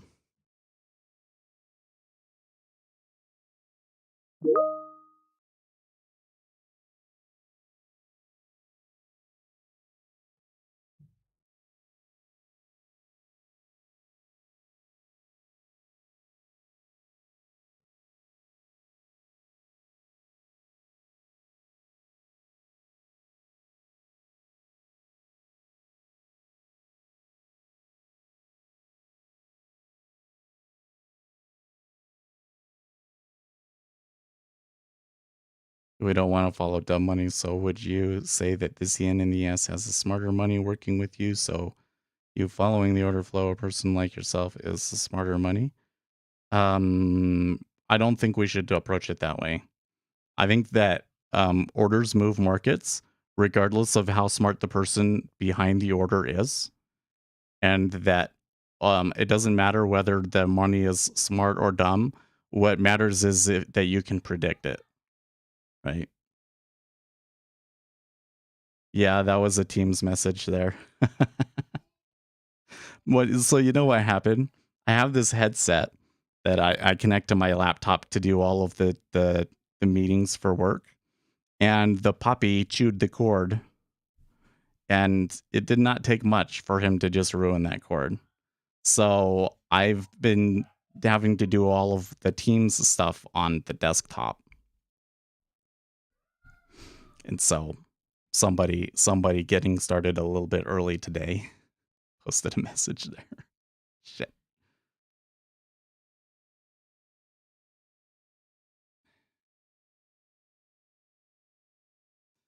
So the guys in the micros all of a sudden are like really willing to push this, right?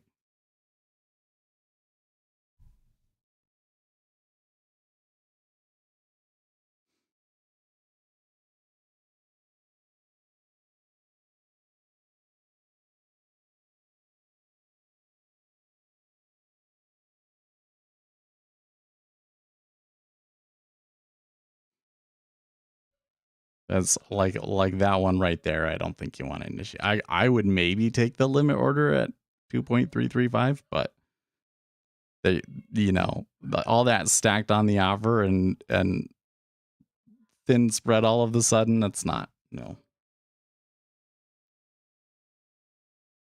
That's them trying to squeeze you.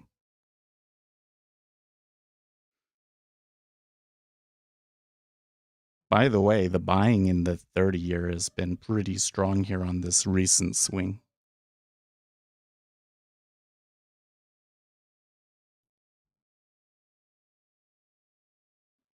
I don't know. I don't think that it's a good entry, but you might have no choice if we want to get in here.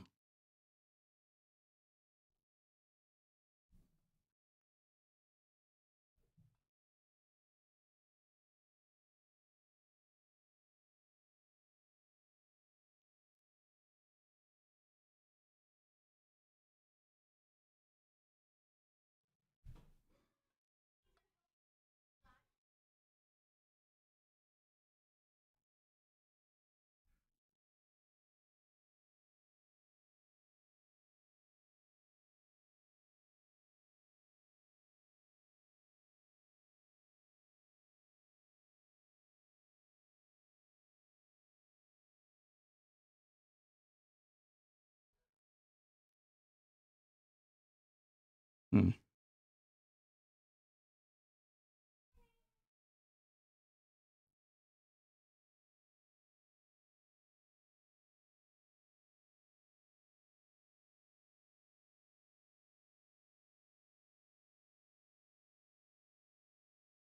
I'm also wondering with the treasury here, again, like the cumulative delta in the 10-year has been mostly up. The 5-year has been down, and then you're getting this thing right here, right? So I'm kind of wondering if this might be a situation where cumulative delta really gives you deceptive signals.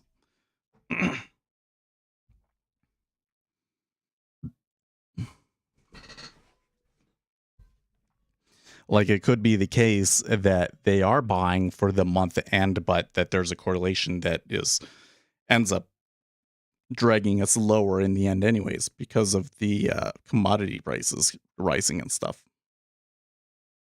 You know what I mean? That's very possible. Shoot. Really?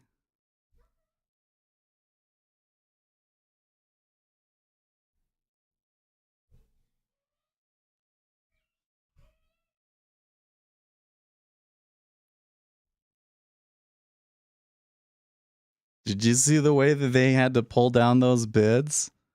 Boy.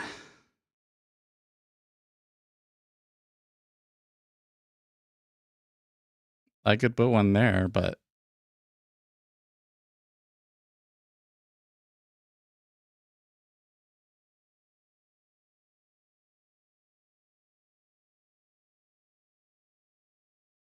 I don't like this environment. Me neither.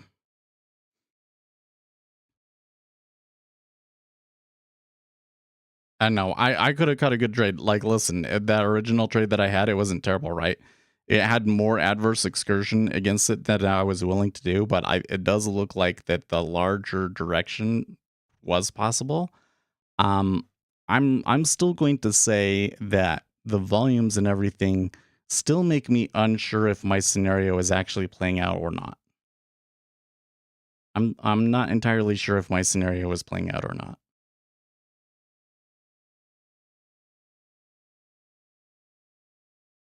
But it's like just screaming at me like you just have to hit into it, Seth.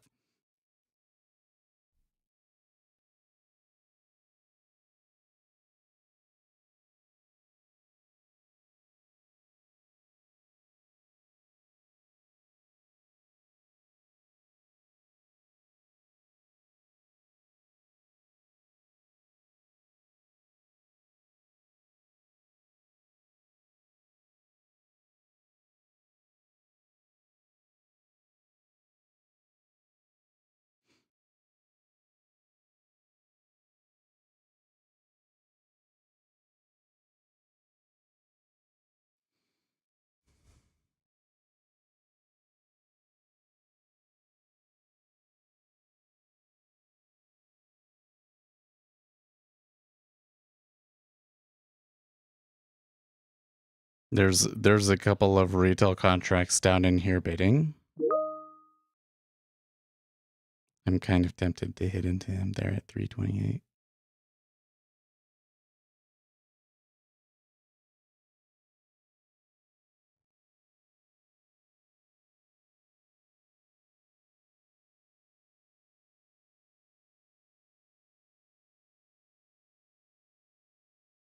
Hmm.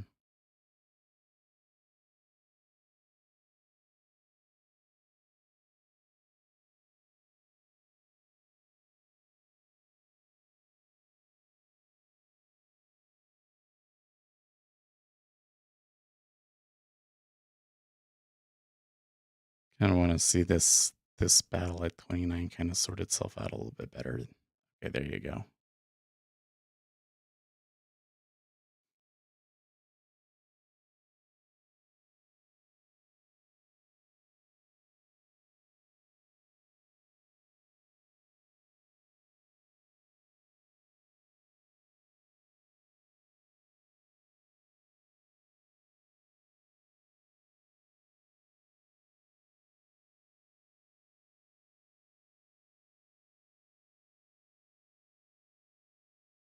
Ouch.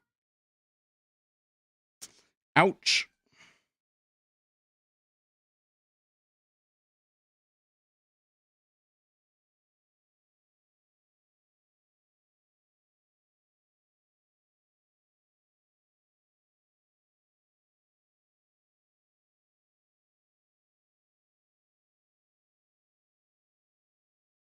Or kind of so we're like at the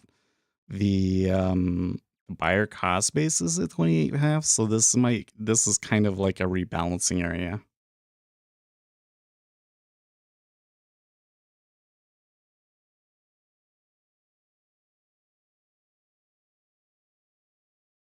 But I was trying to catch the edge there at 29 and didn't really work out for me, did it?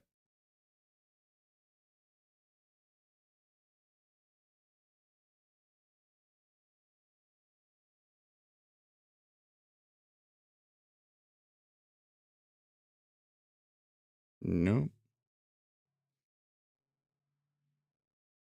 I am starting to see natural gas start to push back up again.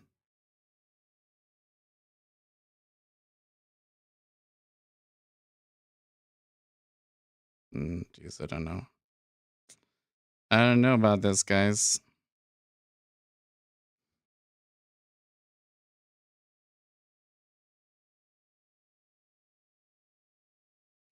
30 is kind of starting to swing around pretty wildly there, isn't it?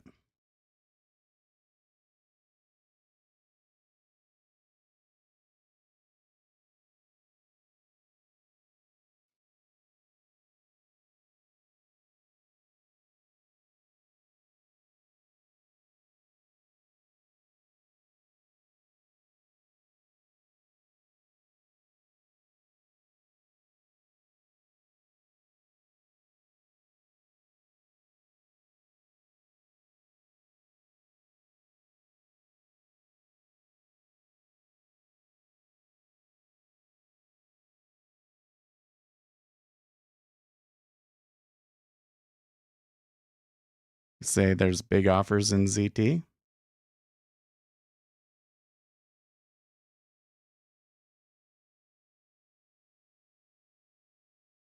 It does feel like that some of the correlations are a little bit off today, doesn't it?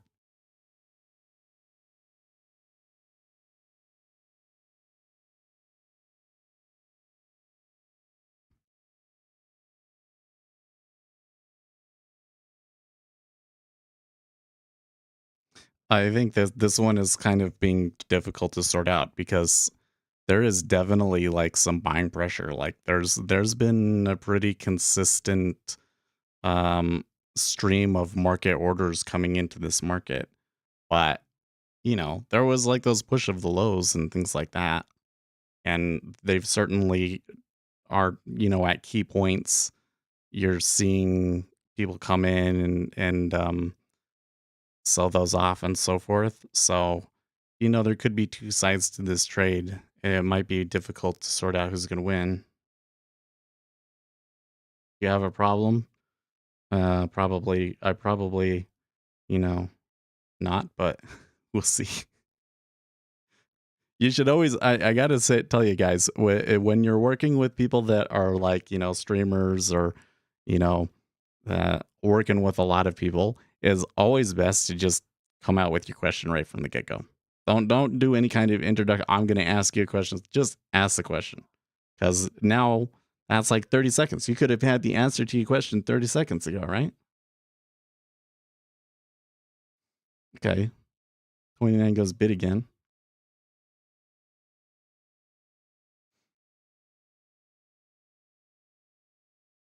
The 10-year actually lagging there a little bit.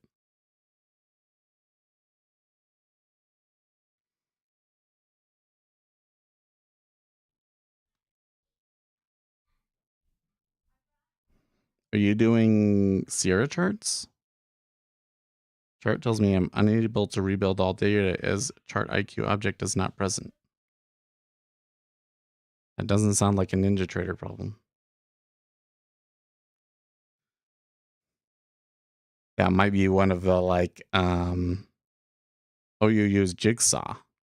It's the Jigsaw chart. Oh, okay. Have you updated? They released an update yesterday. Have you used the update?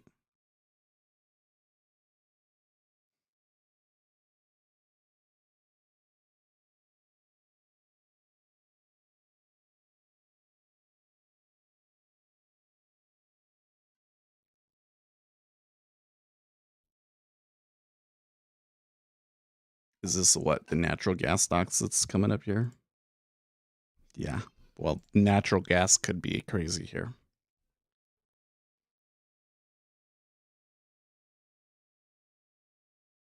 No, how can I? Yeah, go to the Jigsaw members site and download the latest version and install that, because they did do something that's going to change the charts. And this might not be why it's failing for you, but apparently the charts will not work after tomorrow if you don't have the new version. So if you have Jigsaw and you use their charts, go update.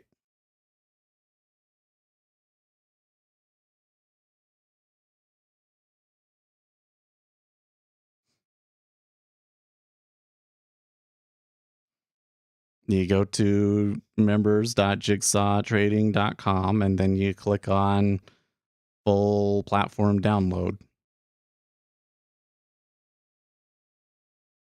Other than it being cheaper, is there any other edge trading micros in bonds mathematically? I don't think so. I think that the other place where you might have an edge, and I'm not necessarily going to say that it's an edge, but why you might want to try and trade the micros is because you want to do a yield curve trade, right? So if you want to do a yield curve trade, it's a lot easier to do it here with the on the run yields. You don't have to worry about the ratios and all this other nonsense that you get with the full futures contracts. So it makes it a little bit easier for you to do that over here.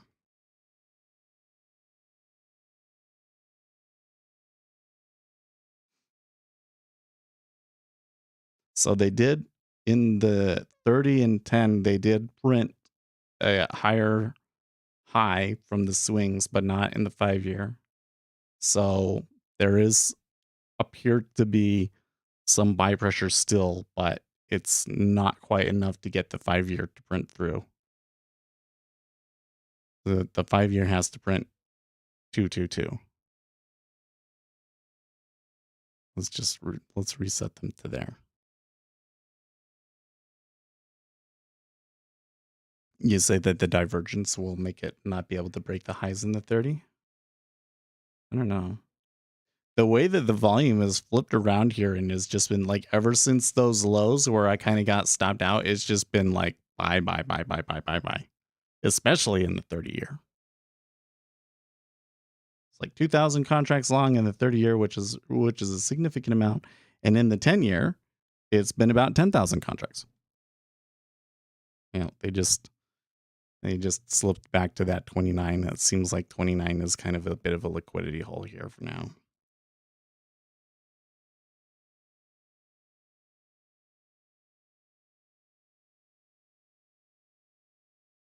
Yeah, actually, I think I probably can get you a link.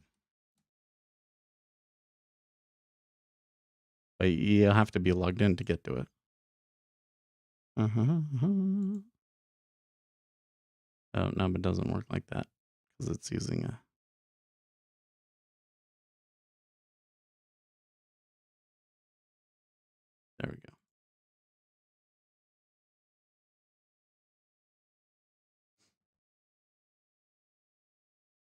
Hmm.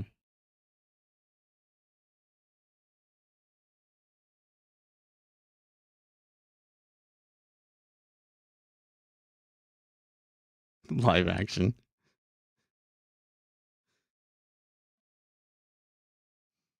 Nah, I at the moment I don't see why you would waste time with oil when they're talking about the Russians stopping natural gas. Like, dude, natural gas is gonna like just be an absolute zoo if the Russians really do cut off natural gas supplies to Europe, right?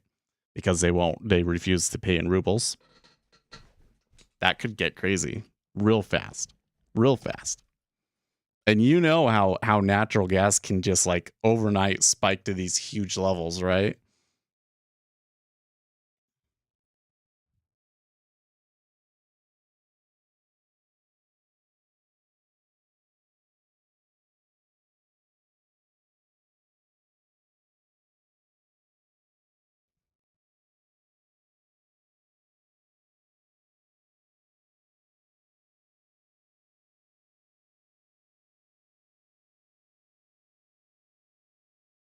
How is that a sanction? Looks to me more like no. It's not a sanction. I think you misunderstood me, Lucas.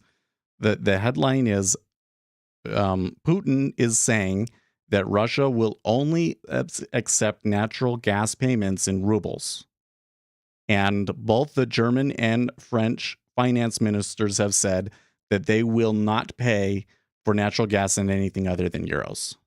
So we are looking at a situation where um, well, I don't know what happens. I don't know what happens in that instance, but that's kind of been the most significant headline we've seen here today.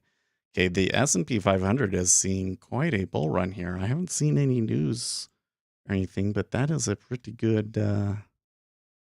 move. Okay, IMF spokesman is saying stuff. Says countries should avoid launching new trade disputes, which would worsen supply disruptions. Oh, thanks. Yeah, thanks for that tip.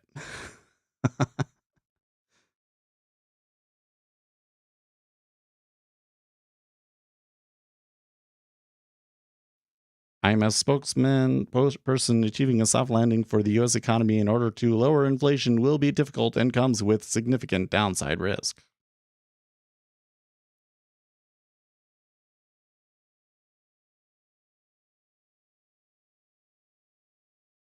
Why do you think Putin pipeline? Well, they're not going to destroy their own pipelines for sure.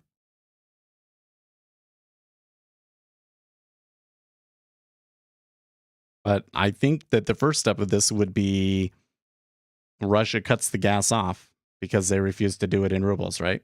And then you have a real crisis on your hands because you're going to have people freezing to death. I don't know. I guess it's spring. I guess it's like early spring, so maybe it's not the end of the world over in Europe yet, but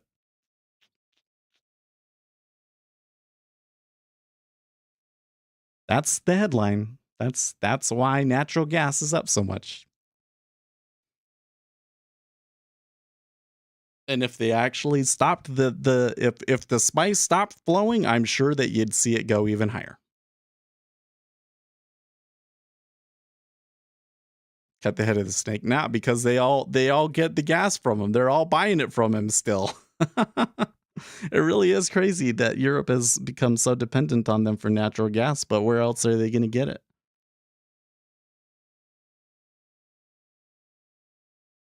Well, do you think that this little jump in the S&P 500 is sustainable? This is a really odd move in the S&P 500, I think.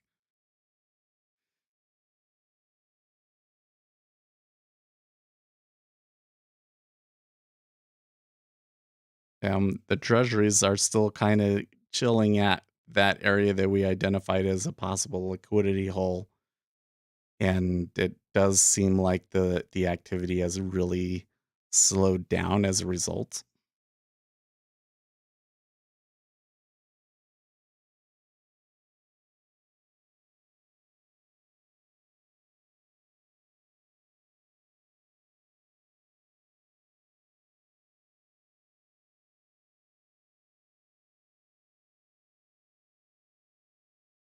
Yeah, I miss you when you had to.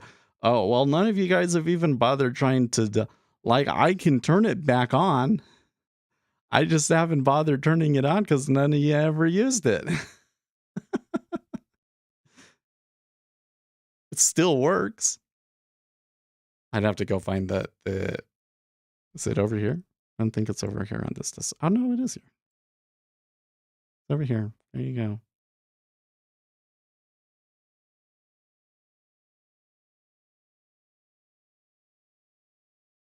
Oh, it doesn't actually. Maybe it's broken. Nah, that's not right. That's kind of weird. I guess I have to debug it. Looks like something did change, in fact. Ford's Flat Rock assembly plant will be down next week due to the chip shortage, according to a memo sent today by 2 employees.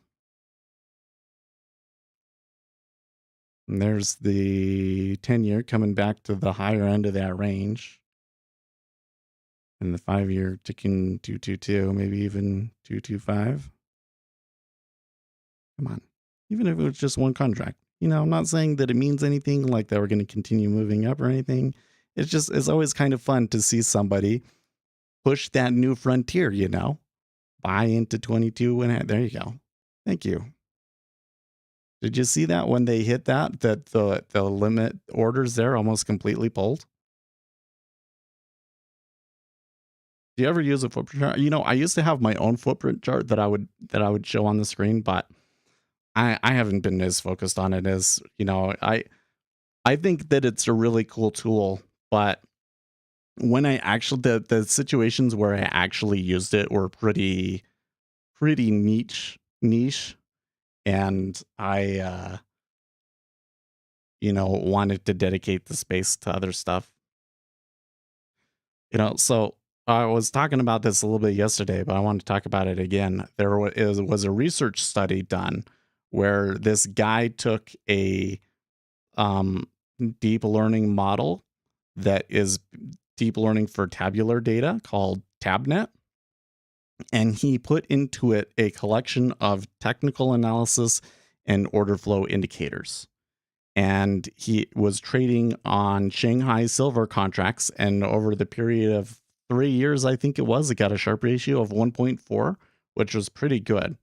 I think that the methodology and everything that he had was pretty good. I think that when you're doing deep learning, there's, you're kind of treading on difficult ground, so you gotta be careful with that.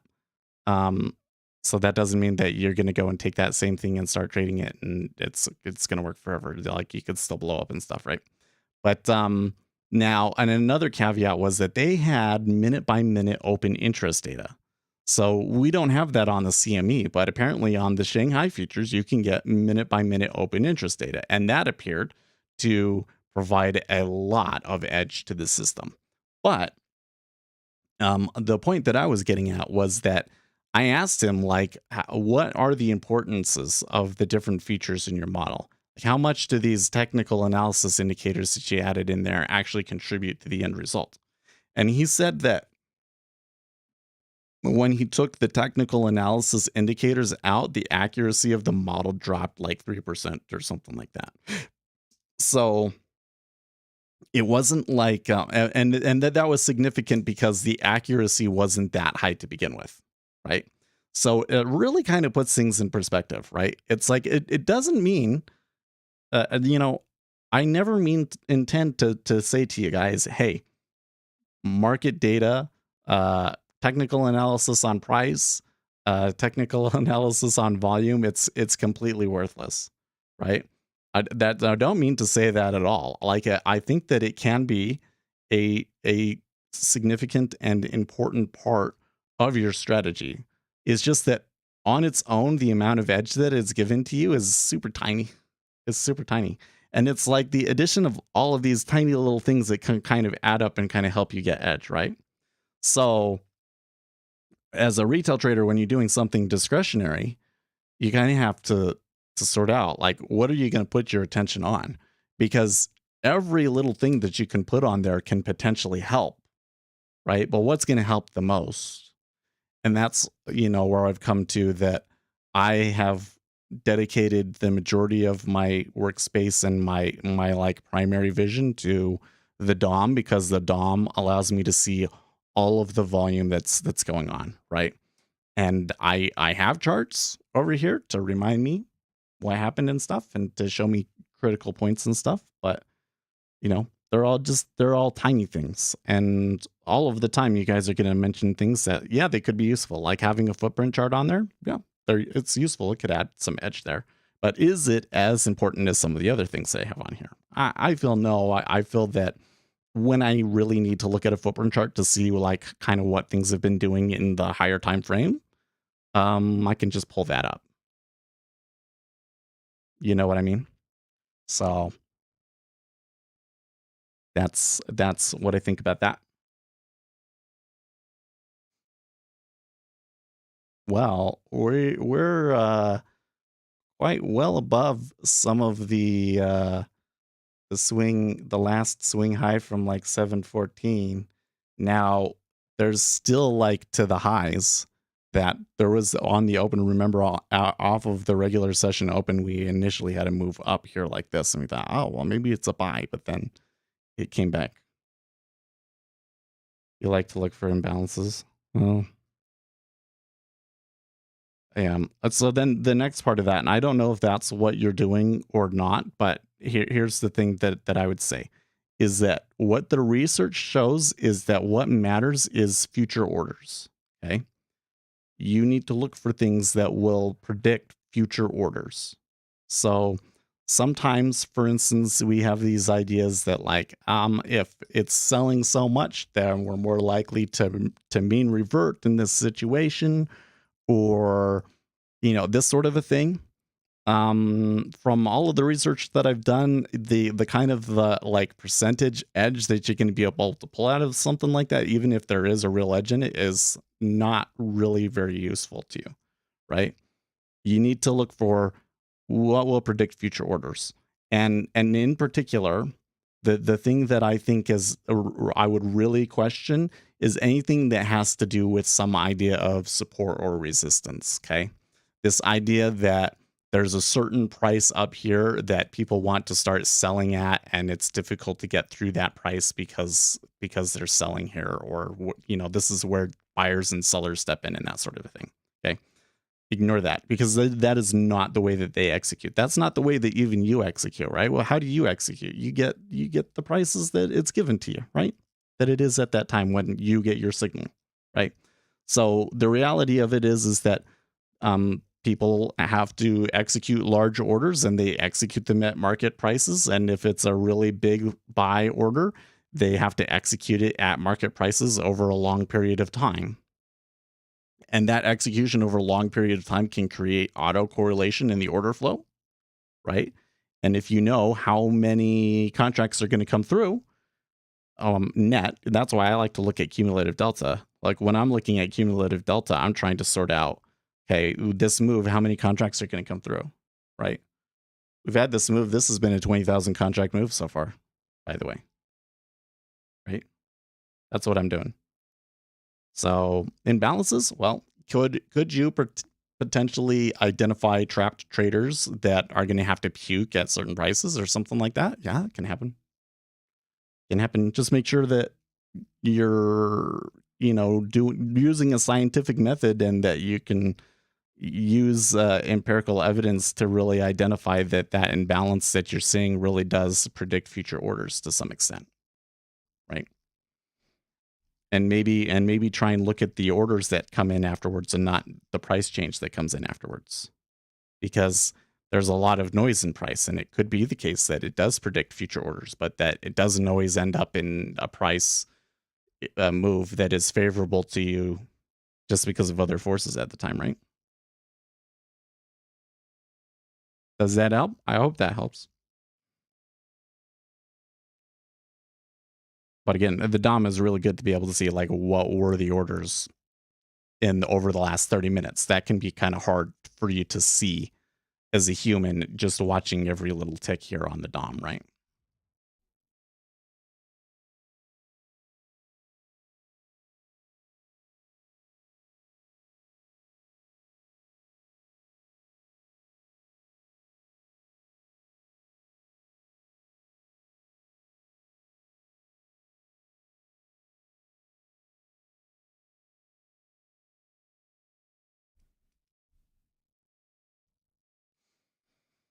Hmm.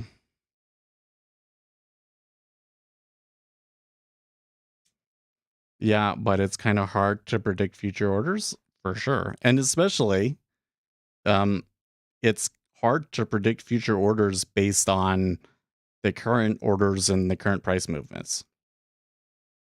From my experience has been that those things don't predict future orders very well.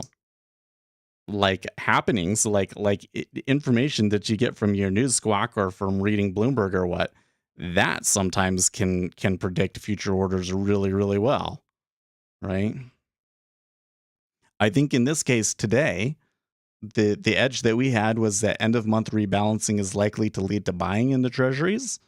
Uh, the strong trend that we've had so far today, I think, um, favors that was really a true edge, and that we should have been more. Um, what is the word? Should have trusted it more. Should have that or initial trade that I took. I should have just taken more um risk on it, and I would be up like $20 now or something. You know. And yeah, you are kind of making like an educated guess, but if you're properly informed, then over the long run, you should be more informed than not, and it should lead to profits. But that's all theoretical, right? In practice, it's super hard to pull off. Practice, it's super hard to pull off, isn't it? So even here at 31, like I think that we've maybe got another little liquidity hole of sorts. You can see like the buy orders just continue to come through at a pretty stable clip.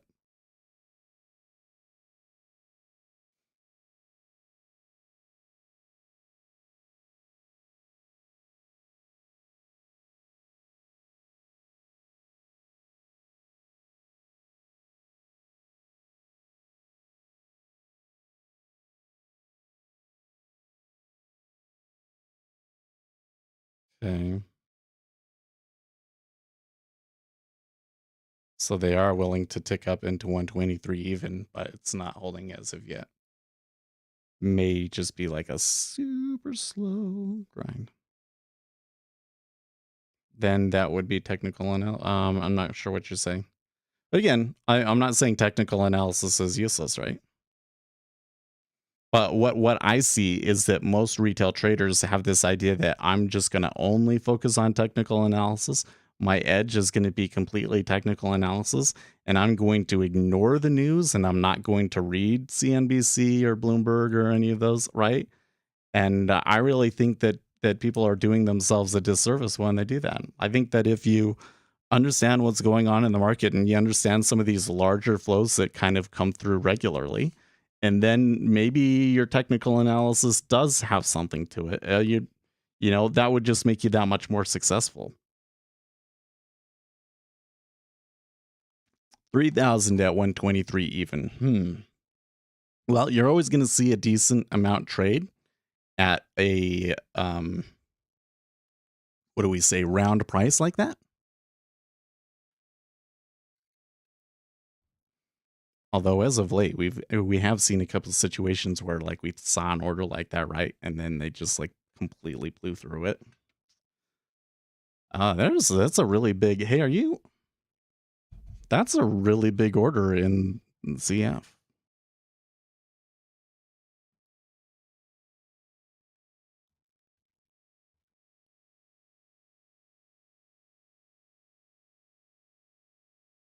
Octavius, it looks like from your picture that you posted in Discord that most of that 3,000 in ZF is all one order. Is that accurate? Because that I haven't seen an outlier of that magnitude in a while. Like they're only putting like 800 contracts up in ZF, and then all of a sudden, 3,000. What?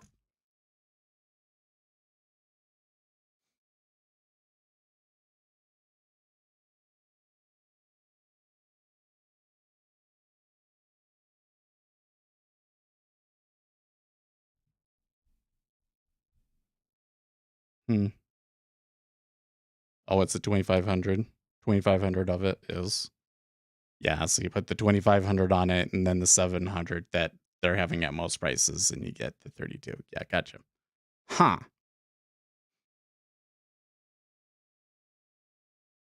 That right there was just a little bit of a sell. So you can still see that the liquidity isn't super strong over here.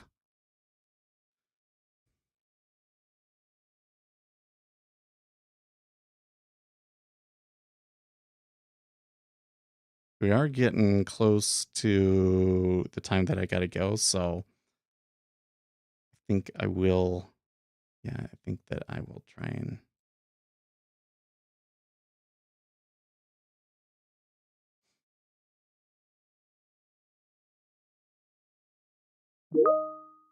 I do think that there could be more upside movement, but I'm again in a position where I don't necessarily want to sit and watch it all day. I hope I don't regret saying that. Yesterday, like we got a pretty okay trade yesterday, right? And then we got out and it was just like, ooh, we're so lucky. And it came back. It came back. Like I was glad that I took it off where I did. But if I had held on to it and I was really adamant about it, it did end up going much, much higher. So I don't know. Should I have tried to swing it? Like it's kind of interesting when you look at something in retrospect and it's hard for you to sort out whether it was really worth it for you to do a certain thing, you know? But this is where, again, I really feel like machine learning could be a benefit there because machine learning can kind of help you sort out what the optimal decision is in certain situations, right? So just want to note that the White House is talking about their SPR release right now. So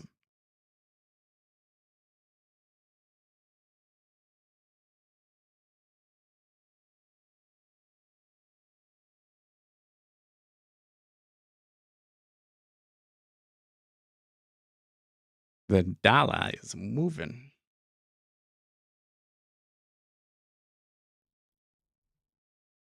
What's with that?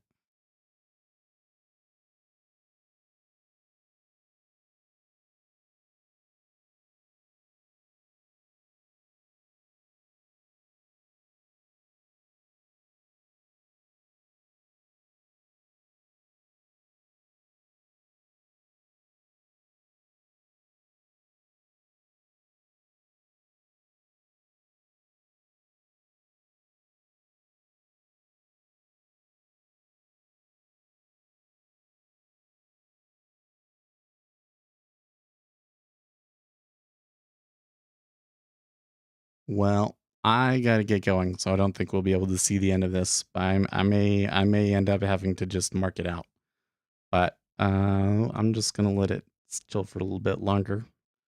I will see you guys tomorrow. Remember, again, I will be out next week, so there will be no stream next week, but we'll have tomorrow, and I should have a video out on Monday. So until tomorrow, stay profitable, friends.